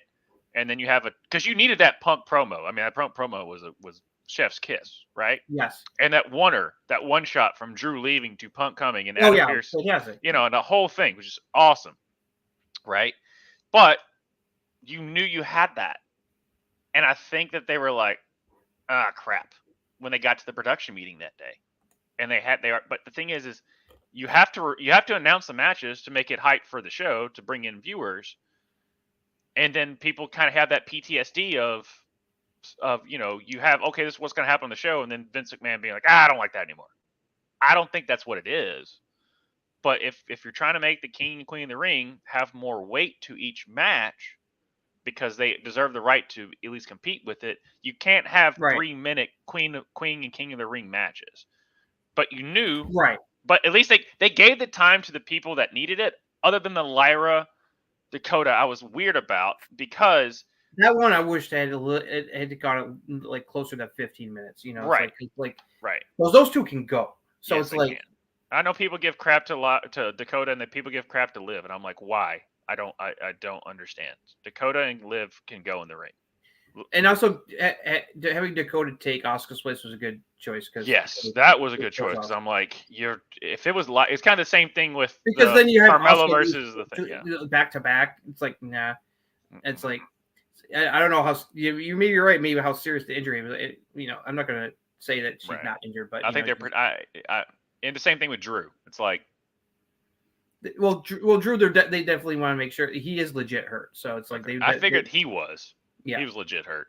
But like the other ones, I don't know if they're letting him heal up. Well, Asuka was already banged up anyway. Yeah, it's they want to make sure that Drew is ready to go for Clash in the Castle. Right. Yeah, you got to have that. All right, that's all the bad that I had on that show. Honestly. All right, which part of all right, Liv. I do want to start with the women's. Yes, I want to talk about Liv. Okay, look. I like Liv. I think she's really good in the ring. Right now, her promos suck. Yes, they do. That was bad. Yes. The way she was talking to Becky was not good. No. Okay, I'm sorry. It's like this is someone who likes Liv Morgan as a wrestler. I do too. That promo work was dog shit. I'm sorry. It's like that was one of the worst segments of the night. Becky, I know some people have their issues with Becky. They say Becky's with Becky is good with the right material. It's like sometimes she can deliver a weak promo, but if she's got the right material or she's like really right, she's really into the emotions, she can be really good. But it's like Liv didn't give her really much to work with there. It's like it was not good. So it's like, so now I'm wondering, it's like is Liv gonna? So now people was like, well, I know the Liv fans are hoping that she takes the title off Becky, but who knows? It could go either way. Well, the big conspiracy, and I don't think I'm not reading into it, but like people when people zoomed in on her like pocket, and there was like a little bitty purple bandana that poked out of it, and I'm like, come on, guys, just if Priest and unless Dominic becomes the leader or some bull crap, Yeah. like that's you're grasping at straws at that point. For Oh the, yeah, you're at really the faction, you're really you're jumping the shark at that point with the faction. The bloodline Right. makes sense. Like that progression makes sense. Yeah. The Judgment Day, you're just they're on life support when they start to do that. It's when they came to NWO Wolfpack and NWO Black and White and all that stuff. It just reminds me of like, guys, just call it a day. It's fine. Yeah. On that. So that was one of the things that also I had a big problem with, like that it's like Liv, man. Oh God, it's like, dude, Yeah. it's like it's like the words were right, but the way she delivered them was just terrible. Yeah. It's like, Is Bailey the best female talker right now? Just every time she grabs a mic, she delivers type of thing is what I'm saying. She's definitely still one of the best talkers, for sure. I like Tiffy's, but she's just You're very getting same. But she's saying the same. She's saying the same thing over and over again. Where Bailey at least has like, you know, Mm-hmm. it's just. But that's the thing is like when it comes to a lot of times we always just get on the. I feel like the females are even like look at Mercedes promos. I think people are a little too hard on Becky because she wouldn't be where she was if she can be able to talk. It's like the fans connect her, so it's like, you know. So, but sometimes she can deliver a mess. You know, it's like I'm not afraid to say that as a Becky fan. So yeah, but so, oh God, it's like as soon as they announced the brackets and then we saw that everyone saw that Ilya versus Ricochet was round one. Everyone's like banger, and boy did that fucking deliver a banger. Oh, that match gave me goosebumps, dude. I mean, they tore the house down, man. It's like it was so good. It was just such a great debut for Ilya.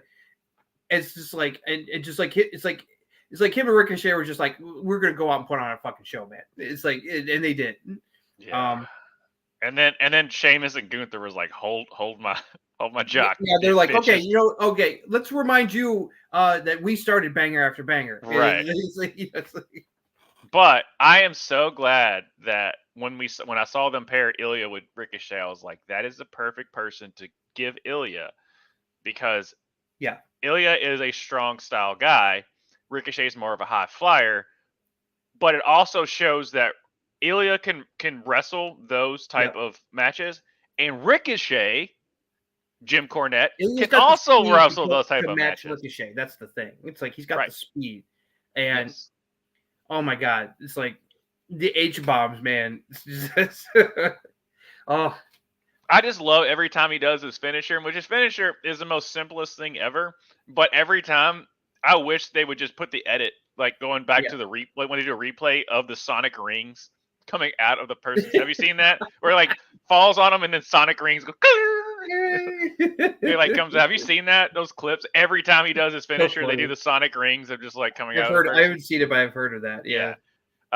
So that it just puts on it, but I mean, just Ilya is so. I said like great talked debut about it. For Ilya. Decent debut for Lyra. It's like it's like the crowd was a little not as into that match, which I expected, but I definitely heard there were some fans that were a little vocal for Lyra, so I was like, okay, well, let's start. It's like they definitely need to give her some like video package stuff and give her some mic time to help her get the fans to get to know her a little bit better. So I just don't want her to be, Becky's lackey. Yeah, exactly. No, it's like you don't want to do that too much. It's like like her coming out to help against Damage Control. That's not a problem because it's like she looks up to Becky and everything, and of course she would help her. She's babyface, so right. The only thing I did like about the whole thing was Liv being like, "Peace out." Damage Control's not my problem; it's your problem. No problem. Bye, Becky. Yeah, that I did like. Let's see. Did they? I'm getting my segments mixed up. Did they bring the Carlito thing in? Yes. Dominic was like brought in Carlito, and Priest was like, "Yo, I remember what you did to me last year at Backlash, motherfucker. You're not welcome here." Yeah. Yeah. So again, it's just showing the new like. Yeah, no, it's more cracks in the Judgment Day Foundation, which is fine. R-Truth is still hilarious. Yes. Because he was like truth, because he's doing the same shtick, but it still works. Like it's just so hilarious, and the fact that and shout out to Dan Hurley who like went with it and didn't feel like uncomfortable. You know, like they have Yeah. like most celebrities, like, but that's just Dan Hurley where he's just like he kind of went with the Now- punches, and it didn't seem forced. He wasn't like, "What the hell am I doing here? They just Mhm. want me here because of it's Connecticut." You know, like how some celebrities are. Yeah. And the Drew CM Punk stuff was fantastic. That one shot. Yeah. What are we gonna do? You think that we're because they keep doing it? They pick the right time to do it, and every time Yes. they just blow me away of how they're Yeah. doing it. Yeah. They did the Yeah. oneer with Watching him JD. go from parking his car Right. through backstage, through Gorilla, out to the arena. Also, love CM Punk giving some love to Samantha Irving at ringside. You know, it's like good promo stuff. Keep the feud red hot. I love him saying. I love when he said to the camera, he goes, "Even I have to hide in a bowl of haggis, I'm gonna because it's like it's like he called it. He's gonna be at Clash of the Castle." Yeah, and I don't know if he kept up. He did make the AEW reference with chokeholds. That or was the only miss of that whole promo. That Yep. went right over the crowd's head. He they did went right over the crowd's head. They did have no quote idea the what he's Kendrick talking Lamar Drake feud with the I hate the way that you walk, I hate the way that you talk. That's what Kendrick said in one of his diss tracks. Even though my boy didn't return the arena to respond to McIntyre, he put out a great response to it on social The media. Bernie thing, burning his picture. He did that, and then he put out another promo the other day, a little video. Do you think they missed or just because they overbooked the show that they couldn't have Drew come back? I think because it was just time constraints. Probably it's like I did like though the whole like how the way CM Punk structures his promos and delivers them so well. The way he was like doing everything goes at the end of the day, you just hate yourself. Yeah, no, that was. Like, I was like, oh, and just the way he sets it up, it's just such like there. That's why he's CM Punk. And that's why he is the best in the well, he's not the best in the ring anymore. Yeah, but in the other video response, Drew was like, "It's like you want to come to Glasgow? Well, that's your funeral because I don't have to touch you. There's going to be plenty of people in Scotland who will take care of you for me if you decide to show your face there." Yeah, yeah. So they're already hyping Punk showing up at Clash of the Castle. Yeah, I will just say this for the person who made that MJF CM Punk feud vignette video that's like 20 minutes long or whatever. Can you do that for Drew and Punk? Because this thing is fun. Of them just to cut all that stuff together. I think I think Punk's pretty close to getting back the ring. It's like they wouldn't be having it. They have to be careful not to get a little too repetitive with this because it might lose a little steam. But it's still red hot right now. But it's like hopefully both are going to be healthy enough to get to tangle in the ring relatively soon within if it's at least sometime after Clash of the Castle, I would think. Yeah. All right. Let's get to the banger. It's kind of an end of an era though, because if you saw the Sheamus tweet. Yeah. I mean, you had to, right? Yeah. You know, I mean, Sheamus is on borrowed time at this point, with his neck injury it's like, and stuff like that. I don't see anyone stopping Gunther from winning the King of the Ring. No, but this I'm just glad that they let them do their Clash of the Castle type stuff they did. Yeah. This was everything. Excellent. This is excellent. They beat. It's like he made his chest was like really red only within like a couple of minutes. It was like just from the chops, like dude. Yeah. If you were ever to teach a class on wrestling psychology, you would show them this match. Yeah. This is a clinic. This would make Bret Hart give a standing ovation. Type of wrestling clinics. Oh yeah. On that, this was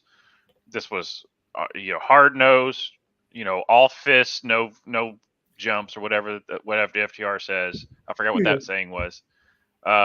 And then this was storytelling. This was just everything that you would check your box off of what makes wrestling great of all and spans all eras. Mm-hmm. And this was free. This was a free match that we got. Mm-hmm. That these two guys, and it still kills me till this day that Vince McMahon didn't get Gunther.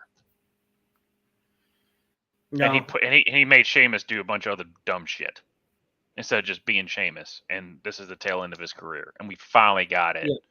The past 4 years. Yeah. And it makes you realize no. just how good the bar was when we had it. Because right now, as I see it, we're gonna the Raw finals are gonna be Ilya versus Gunther, and fuck yeah, baby. Yep. It's like I said before, if you have not seen that match that they did they had two. It's like go check out the matches they had in NXT for the NXT UK title. It's like one during the pandemic in an empty arena, and then another one in front of fans in NXT proper, like the following year.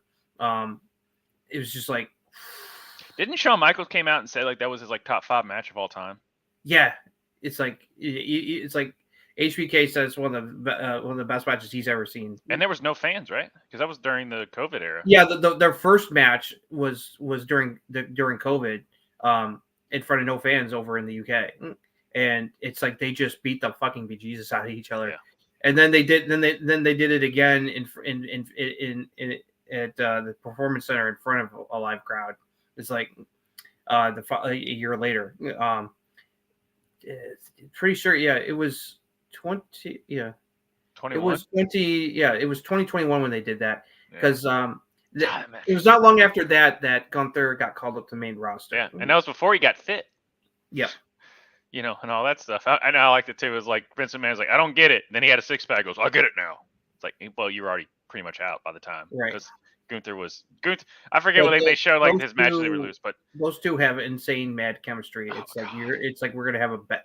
Those two fighting over who goes to the pay-per-view for the King of the Ring final. Oh, it's gonna be so good.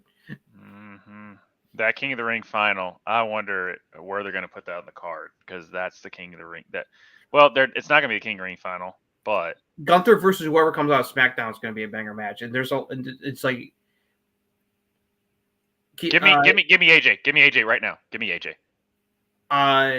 Actually, I would love to see him go against Randy Orton. Give me AJ. I'm just being biased. Just give me AJ. I think they've wrestled like 7 times anyway. Like, you know. I think that would be good, but that's heel versus heel right now. So it's like that's true. That the other besides Randy, I could see maybe winning SmackDown side. It would be LA Knight getting to the final. That he needs that. And plus, I haven't seen him versus Gunther. Yeah. So yeah, no, that was the only thing. I was like LA Knight probably. I think as far as a wrestling match, as far as a banger. If you want a banger, put plug Orton there against Gunther. Holy fucking shit. Right. That or him, obviously him and AJ. But LA Knight can show when he's in the ring with a solid in-ring worker like AJ and like a Gunther and because yes, is he the best in the ring? No, you don't have to be.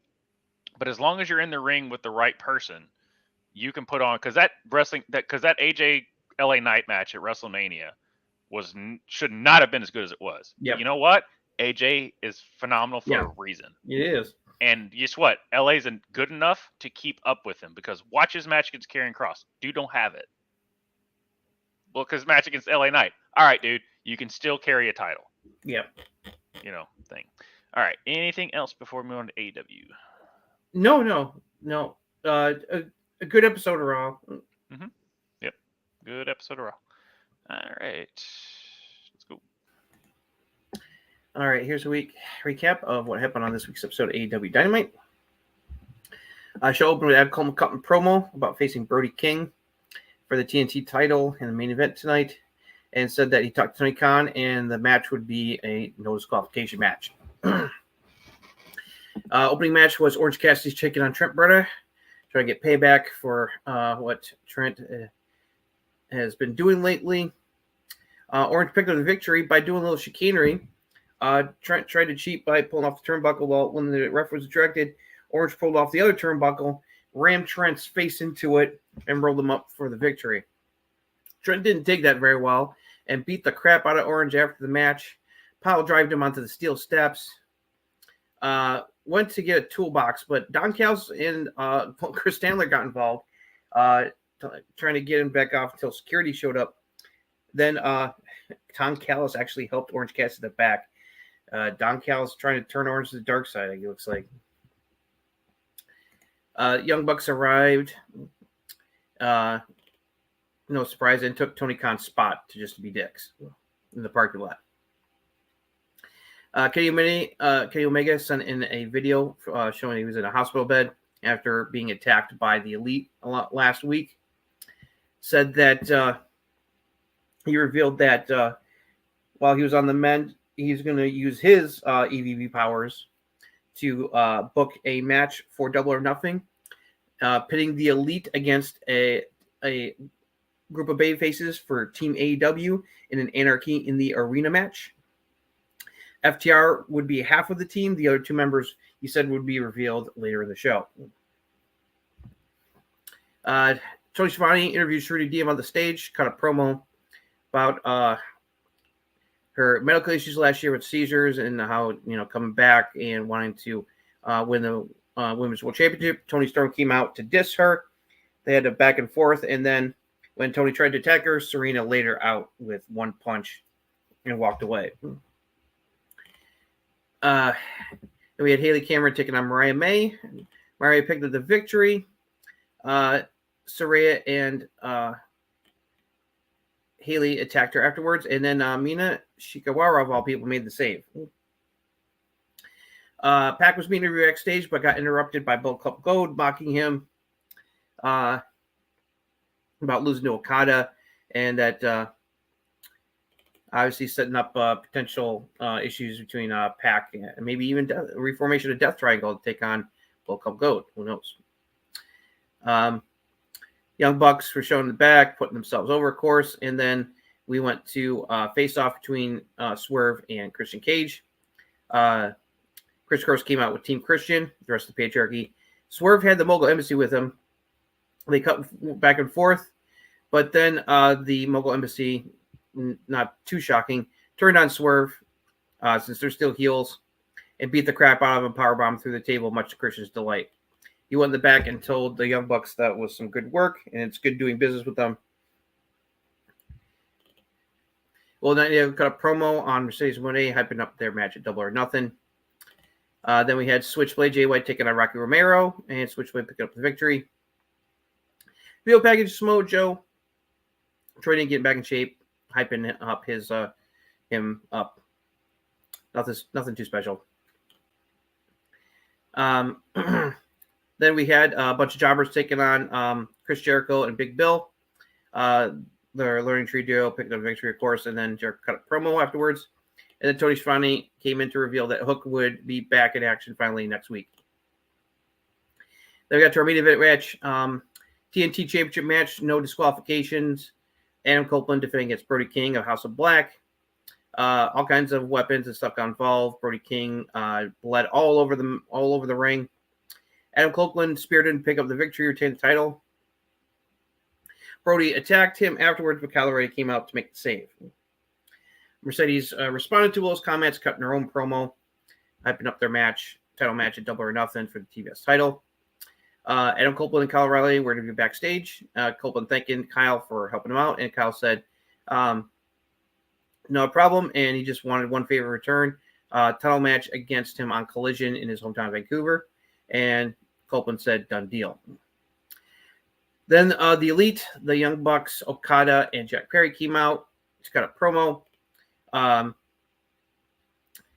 Usual BS from these guys, making excuses justifying why they hurt Tony Khan and Kenny, and then bitching about the whole Anarchy in the rematch, but accepting the challenge because they run the show. FTR came out on the stage, and Dax got on the mic and said that it took a little bit convincing, but they found two other people who had big enough balls to join them in fighting the Elite. And those two were revealed to be Eddie Kingston and the American Dragon Bryan Danielson. The four baby faces went down to the ring and got into a brawl with the Elite to close out the show. So that's all that happened on this week's episode of AEW Dynamite. All right, so where do you want to start? I'll throw it to you. I typically always have my opinion about it, but I enjoy the show, but I thought the show was all right. It wasn't like a home run, but it was definitely better than last week because I thought last week was really not great. Outside of the Kenny stuff. Yeah. I thought the open match was fine. I'm just wondering where the hell this thing is going.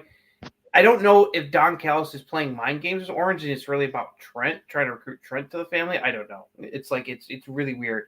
I'm willing to give it some leeway just because I'm I want to see where it goes. But I like what they're doing with Trent. I just feel like Orange is stale as shit right now. Yeah, that's the problem too. It's I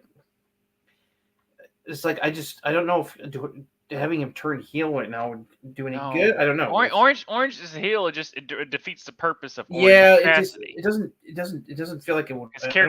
His character of doesn't give a shit doesn't mean I hate everyone. Right.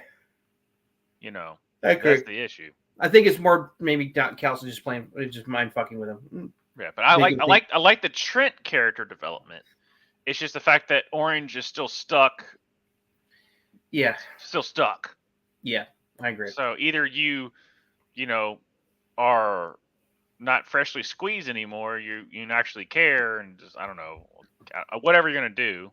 But he's been Orange Cassidy for a decade now, the same character that got him to AEW making a bunch of money. But the thing is, a dude can work in the ring. Mm-hmm.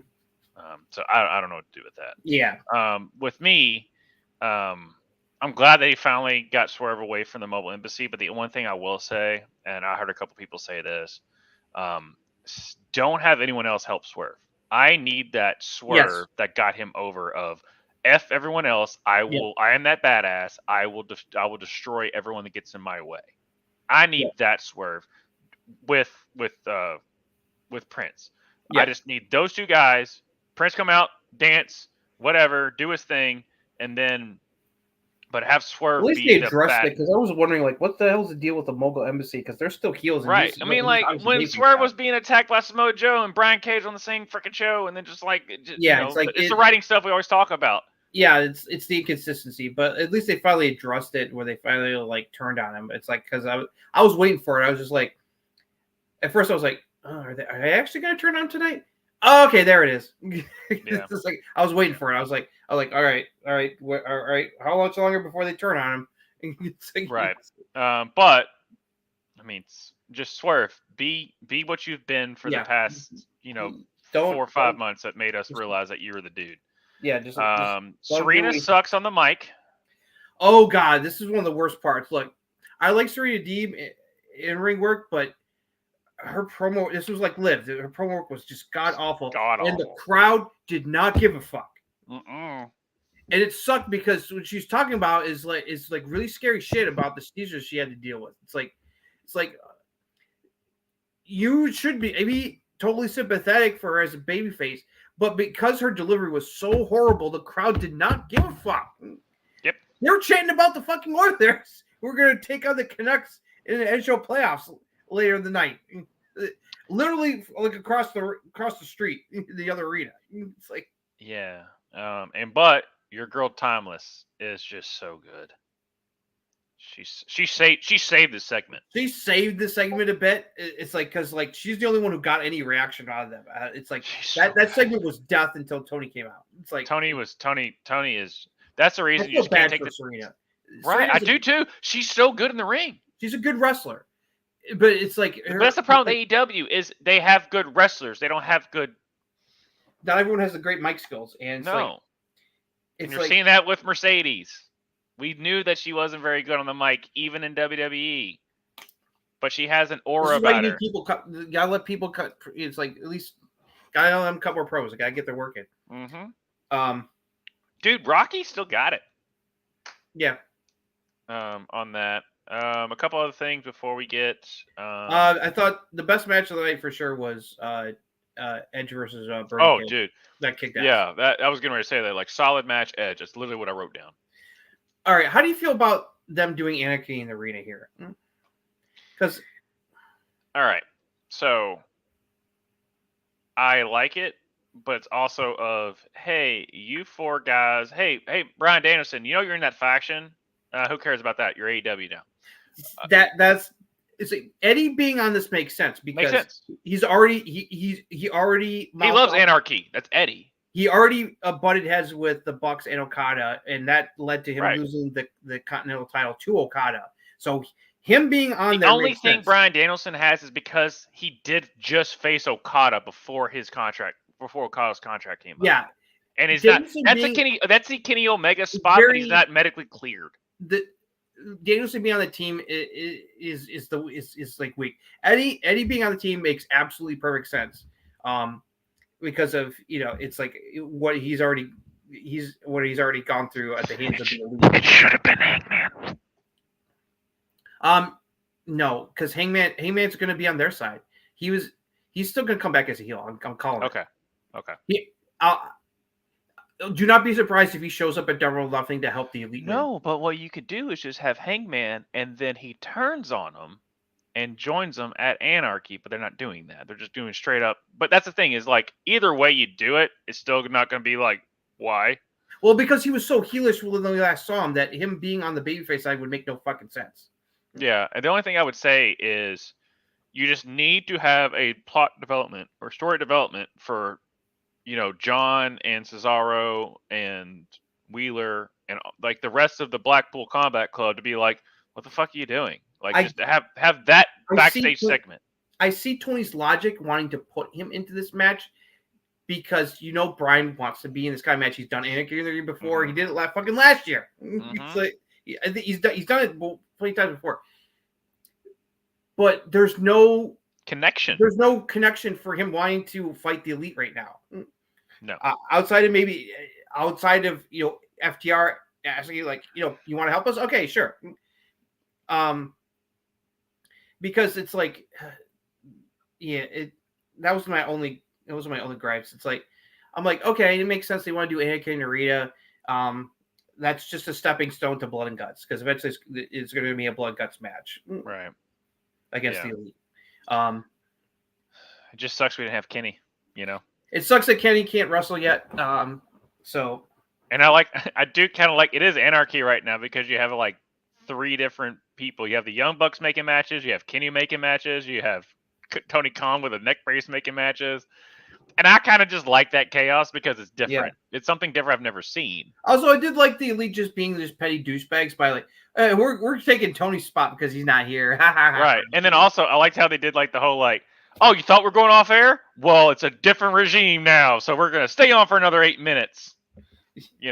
That whole thing. Yeah. And then Okada like giving his thing. And I did like the segment. It was the Bryan Danielson like.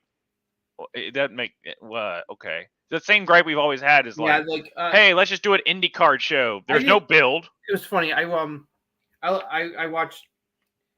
JD from New York on his YouTube channel. It's like his post Dynamite review after the show was over. He went on a rant. He thought the whole accurate. He's like JD went on a rant. What? Oh, yeah, he went on a rant because he felt that the Anarchy in the Arena is just lazy booking. It's like he thinks they should do something different. It's like, and plus, he also complained about Danielson's inclusion.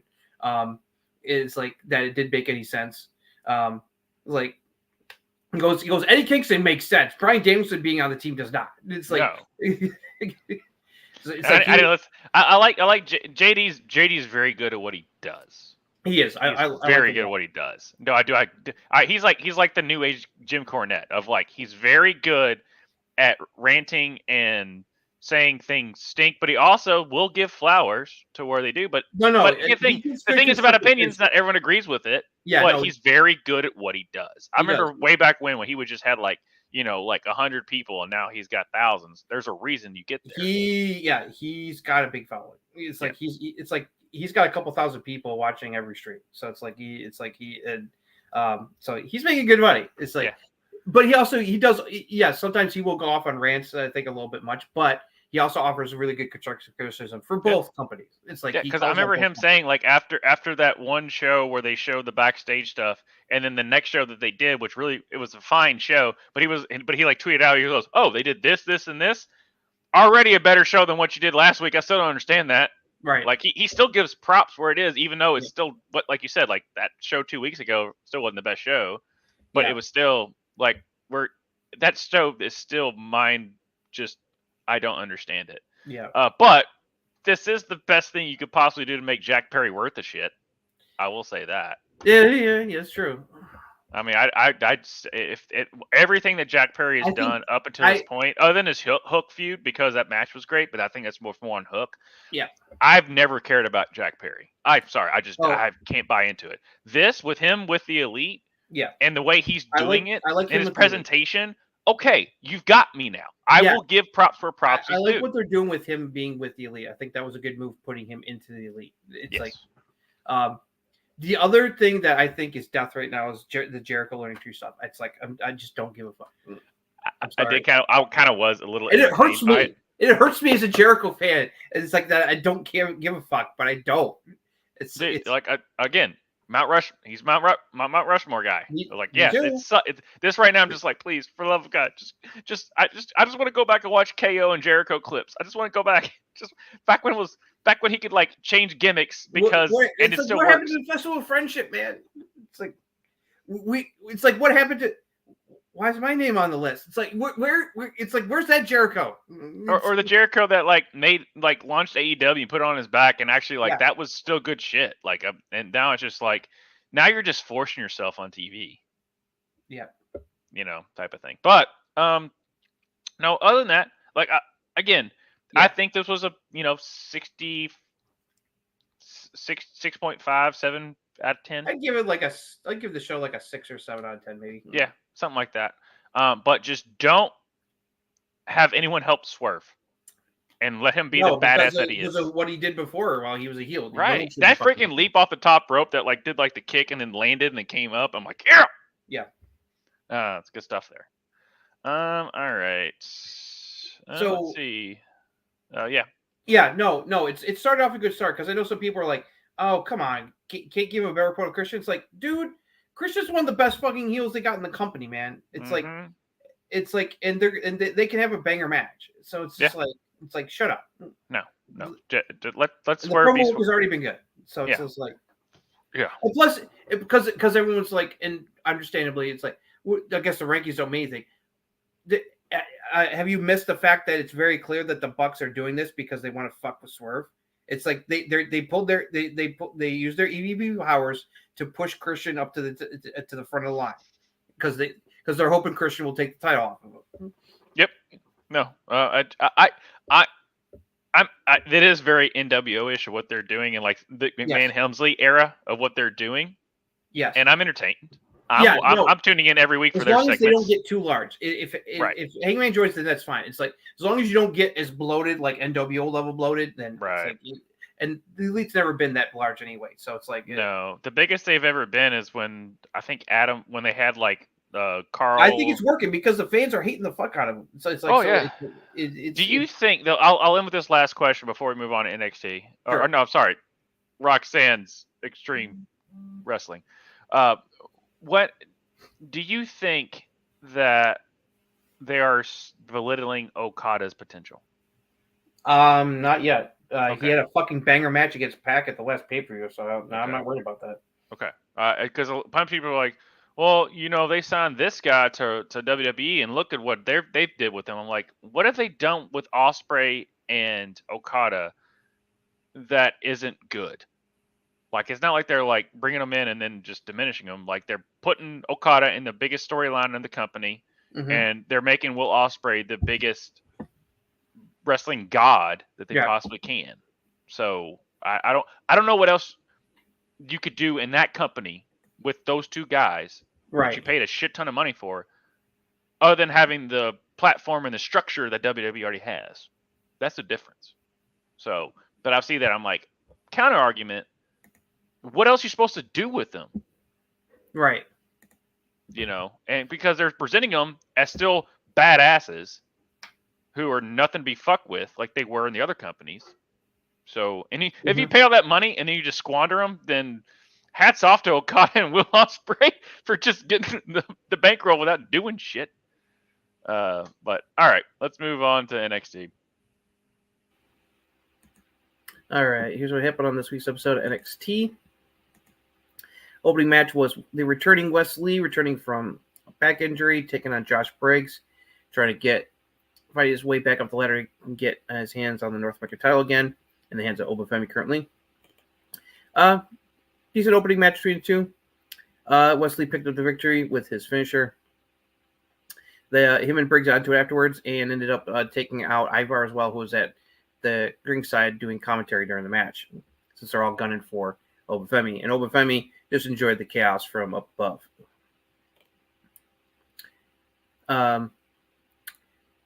He had stuff between the tag teams in the back, and No Credit Catch Crew dissing the new team of Tyreek and Tyson DuPont. Then Axiom Nathan Frazier ran into the Good Brothers, who wanted to share a two sweet, but Champs left her hanging. And, the Good Brothers weren't too happy about that. Then follow up from last week's Underground match, Shayna Baszler took on Carmen Petrovic. She tried to put up a fight, but Shayna took care of her, finished her off the Kirifuda clutch. Caroline Jordan got into it with Fallon Henley over her heel turn last week, turning on Thea, and that set up a match between two of them later in the show. They showed throughout the show vignettes of a combine, various exercises and drills for Ava and the coaches to determine the top 12 women would be in qualifying matches, and the final 6 out of those 12 will go into the ladder match at NXT Breakdown to determine the first women's North American champion. Then we had No Credit Catch Crew taking on Tyreek Ingwe and Tyson DuPont. New guys got some help because D'Angelo Fame revealed that Stax was going to be the special guest referee for this match. And, that helped the Babyface pick up the victory as the feud between No Credit Catch Crew and D'Angelo Fame continues. Chelsea Green and Aria Grace bonded over certain things in the back, much to Julie Jones discussed. Roxanne cut a promo about facing Chelsea Green in the main event. She's not worried. She's going to take care of business. She is, of course, the prodigy. Michin took on Ariana Grace. Michin won in only a couple minutes to pick up the victory. Kind of surprising. Thea Hale was talking with Ridge Holland about things lately. This led to Lex King coming up to mock Ridge Holland and Chase U. So Duke Hudson said that, all right, fine, we'll sell this in the ring later. Then we had Supernova Sessions as Metaphor welcomed Trick Williams to the show. Their big evidence from last week in the envelope turned out to be a picture of a match between Trick Williams and Noam Dar before he faced Ilya Dragunov and won the title at Spring Breakin', showing that Noam Dar's foot was a little bit under the ropes. So Noam Dar says that he didn't really win that match. So basically, Dar's looking for a title shot. During the chaos and arguing, Trick Williams revealed that he and Lash Legend had been getting it on, and the rest of Minute 4 didn't take that very well, and Noam Dar laid out Trick Williams to end the segment. So it looks like Noam Dar going to be Trick's first title defense. Then we got a promo, I think, showing that Wendy Chu is finally returning from injury. Does it sound like someone was snoring? So that's my best guess. Fallon Henley took on Kalani Jordan. Fallon Henley picked up the victory with a Shining Wizard. Decent match. Then they finally announced the 12 women who are going to be facing off in qualifying matches to determine who will be in the NXT Women's North American title ladder match. They are Sol Ruka, Thea Hale, Jada Parker, Brinley Reese, Michin Mia Yim, Fallon Henley, Lash Legend, Ivy Nile, Izzy Dame, Kalani Jordan, Tatum Paxley, and Ren Sinclair. Lexis King took on Duke Hudson next, and Lexis King picked up the victory. due to some accidental shenanigans with Ridge Holland on the outside. He went up to apologize to him later and said that he'd make it up to him. Metaphor left without Lash Legends, saying they don't want to talk about what happened. Jessamyn Nix cut promo vowing revenge of Thea Hill because Jacy Jayne got her nose broken in her match with Thea last week, and she's going to get payback for her buddy. Then we had NXT Women's Championship match, main event, Roxanne Perez defending against Chelsea Green. No surprise, Roxanne picked up the victory of Pac Rocks. Then to close out the show, the D'Angelo family was shown kidnapping Damon Kemp in the parking lot, stuffing him into the trunk of their car and taking off as Charlie Dempsey comes out looking for him to close out the show. So that's all that happened on this week's episode of NXT. Explain to me why I should give a crap about the D'Angelo family, because I still can't buy them. I still dig them. It's like I've been watching long enough that it's like they've won me over. This feud with the North Catch Crews starting to get a little interesting. It's like I'm willing to give it a little more time to see if it cooks well enough, but it's not to a horrible start. It's been okay so far. I think they need to kick things up a notch. They kind of did that with them basically kidnapping Damien Kemp, so it's like we'll see what happens. Yeah, it just like every time they're in, like they put them in big feuds every single time, and like they had who's the main guy that was in like the actual title match? Yeah, Tony faced Ilya at Stand Yeah, Tony faced Ilya, and which actually was a fun match, but I can't buy them as like, you know, I get that. I do. Yeah. On that, I like what they're doing with Ivar in NXT more than what they're doing. Oh yeah, absolutely. And this is Ivar. This isn't just the other guy in the Viking Experience Raiders War Machine. This is Ivar. First we had the person. Briggs and Ivar fighting over who is going to try to take the title off of Faye. Now we got Wesley back and thrown into the mix, which is great. Yeah. What like wasn't it almost like a career-ending injury? It sounded like it could have been. Yeah.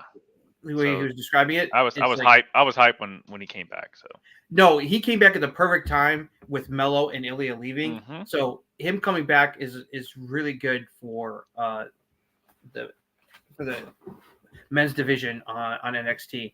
And plus, once he's done with the North American title, move him up into the NXT title picture. Yeah, for sure. All right. So those was like the first little thoughts that I had. And yeah. What did you have as your first thoughts, and then we'll get into a little bit more things about the show. I wasn't sure about Trick's first feud being with Metaphor, because Metaphor is usually does mostly comedy stuff, but I kind of liked where the segment went, especially the hilarious reaction to everybody when Lash Legend accidentally let out. She called Trick Williams babe, and he was like, "No, I meant Trick." It's like everyone's like, "Oh," it's like, yeah, because I did have in my notes written down of like, Noam Dar ? Like, you're like Noam super Dar's a over good wrestler, but it's like it's like Metaphor has been very comedy oriented. It's like it's an interesting. So it's like, I mean, him and Trick could have a good match, but it's just like, just not sure if this is like the best first feud for Trick as champion. It's like I thought there would be other heels you could throw at him, but I guess maybe they just want to wait. We'll see if it works. It's like I was questioning it, like especially after last week, the envelope stuff. But then when they revealed, I was like, oh, okay, all right. Now it's like he's bitching. It's like, okay, now I see what he's saying. And we've seen this with the Triple H era / Shawn Michaels of the DX era, basically, is what we're in. Yeah. To make it even shorter, because every time we're like, I don't get that decision, and then it plays out over a couple weeks, and you're like, oh, I get it. That's what I'm going to get time.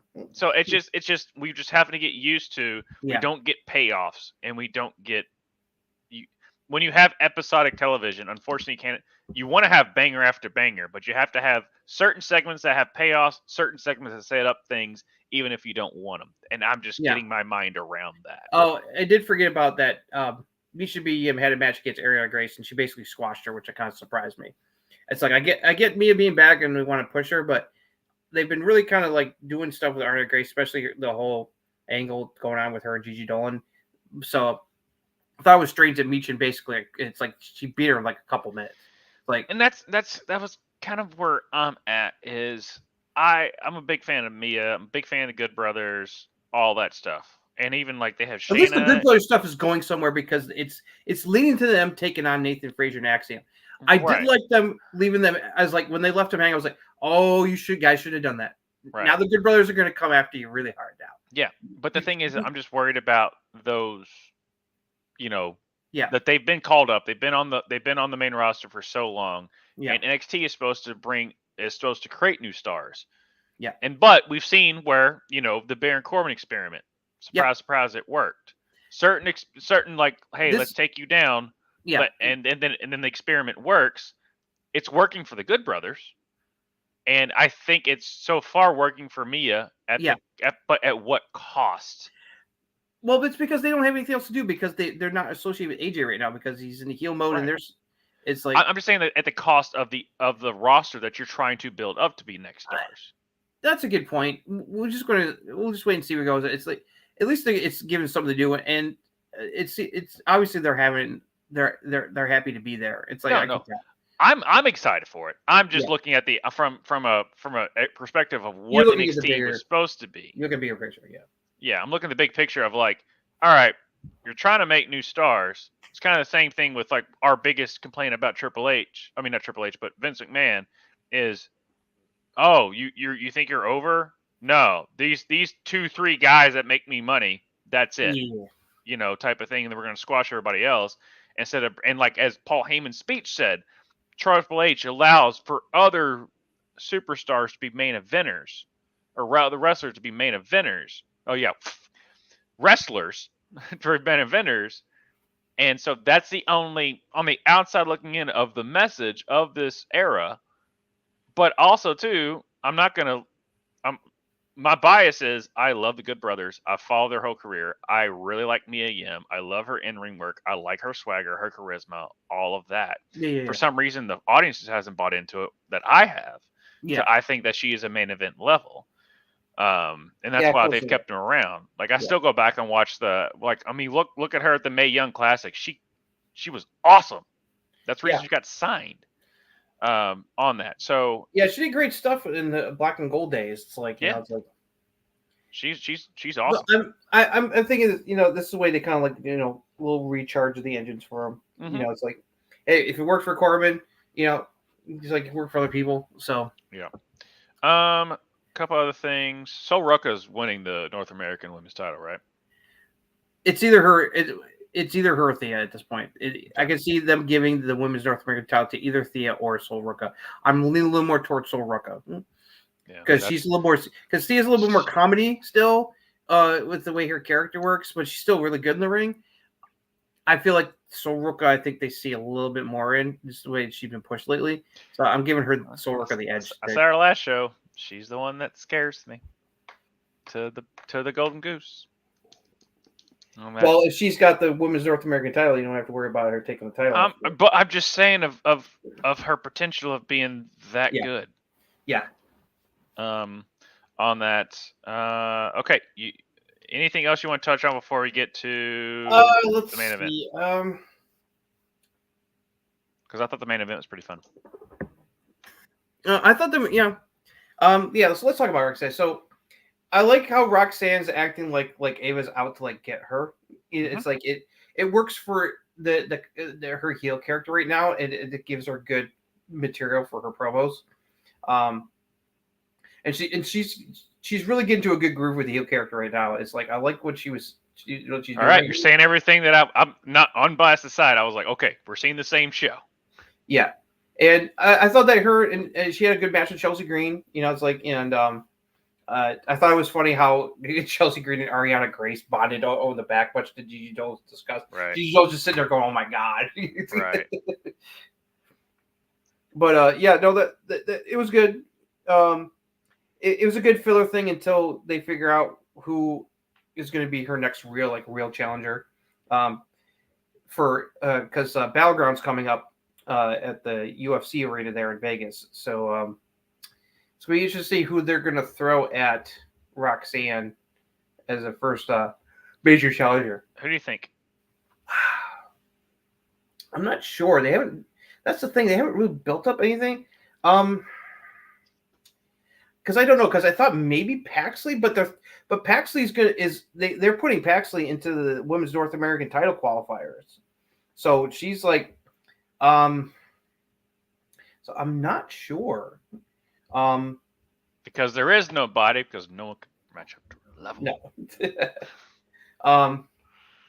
They're gonna have to have Becky Lynch come down to challenge her again. It sucks because it's like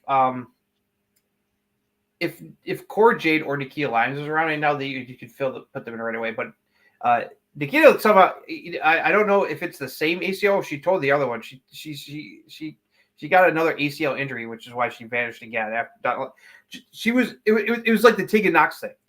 It's like she was back for like 2 or 3 months, then she got hurt again. And so because her and Cora Jade shared on Instagram, it's like talking about how they're both recovering from ACL. Honestly, like they need to have another NXT, and I know I just talked about like building up new stars, but the thing is, you need to make Roxanne be in that unstoppable force. She needs to really like if you can't find, because Paxley was definitely like it was the one that I was thinking, because I was loving her character. Yeah, but yeah, now she's they right. threw her into the because that was my first thought was her, but she kind of became a heel, so it's like heel versus heel doesn't really make sense. No. Lyra went to the main roster, but that feud was kind of over. Soul was the only one that I was thinking of would challenge her, but now she's pretty much probably going to be right there for the NXT. Plus, they wouldn't want her to job out because they definitely want to see something. So they're not going to job her out to Roxanne right now. So would you bring in someone would you have Mia at that point? If she doesn't advance, it's like unless she advances to the finals of into the ladder match for the Women's North American title, I could see that. Mm-hmm. The only person it's weird because all the people that I would think I would plug in like Mia or Thea or Sol, they're in the Women's North American. So I don't know what Sean and them have planned for like who they're going to throw at Roxanne for Battleground. No. It's like because most of the I think like let me see here. I think even Kalani Jordan is in that group. Look at the list. Who's the one girl they've been building recently? The African American. Oh, Jada Parker, she's in it. Okay. Yeah, so like the 12 women, so they're all going to be in qualifying matches, and so that's going to cut down to 6, and then those 6 women are going to be in the ladder match at Battleground for the title. But you can't go from most of the big face women are in here. Sol, Thea, Ivy. They're throwing in Ivy now too. Kalani's in there, isn't he? You said Shayna.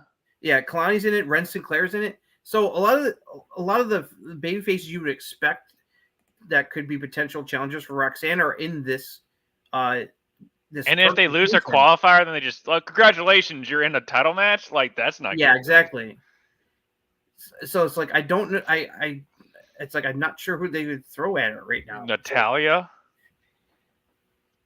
Yeah, maybe because Carmen Petrovic is not ready. It's like they're still like working on building her up. It's like it's like that. She basically jobbed Shayna. It's like.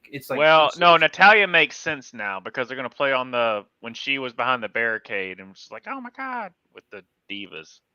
They could play on that and have Natalya. They could. Because Natalya might see I think that at this point because Natalya hasn't they had some backstage segments and stuff like that, but they've never had a match, have they? Or did they? Yeah, no, they haven't really. At least I don't think so. I think Natalya would probably be the one at that point because they can play on that Total Divas segment. I can't remember. They haven't really brought that up. Yeah, it's like Okay. Well, if it comes to fruition that Italia comes out of nowhere and challenges Roxanne, then we're Nostradamus again. Because I swear I thought that they already went on that thing. They already like touched on it. But I'm not exactly for sure. Oh, they did have a match. Yeah, they had a match over that stuff. So that they're out. I don't know what they're gonna do. Honestly. But I mean, Trick with Noam Dar.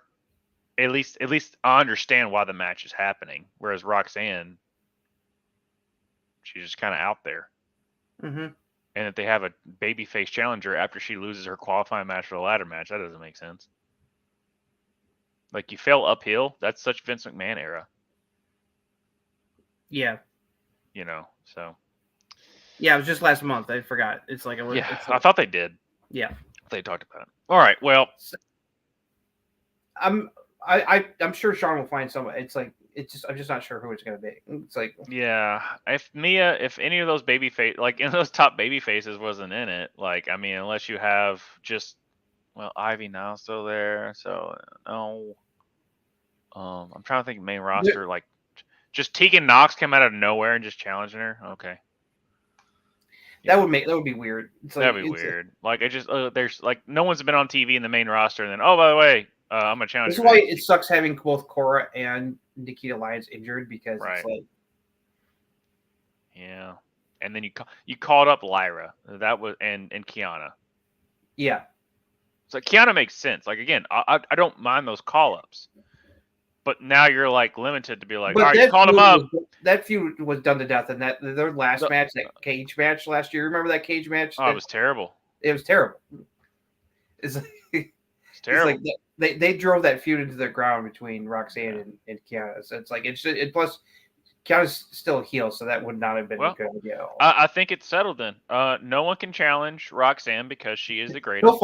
I'm sure Ava will find somebody. It's just like no, there is no one that can match up to Roxanne because they're just scared to put her against. They're scared to put anyone against her because they just don't want their star to burst, to come a supernova. Well, they got some time to battleground, so who knows? Maybe they might one of the big faces that gets knocked out of the qualifying matches for the women's North American ladder match might get plugged into facing Roxanne. We'll see. Yeah, I'm sure it won't be Mia. It won't be Soul.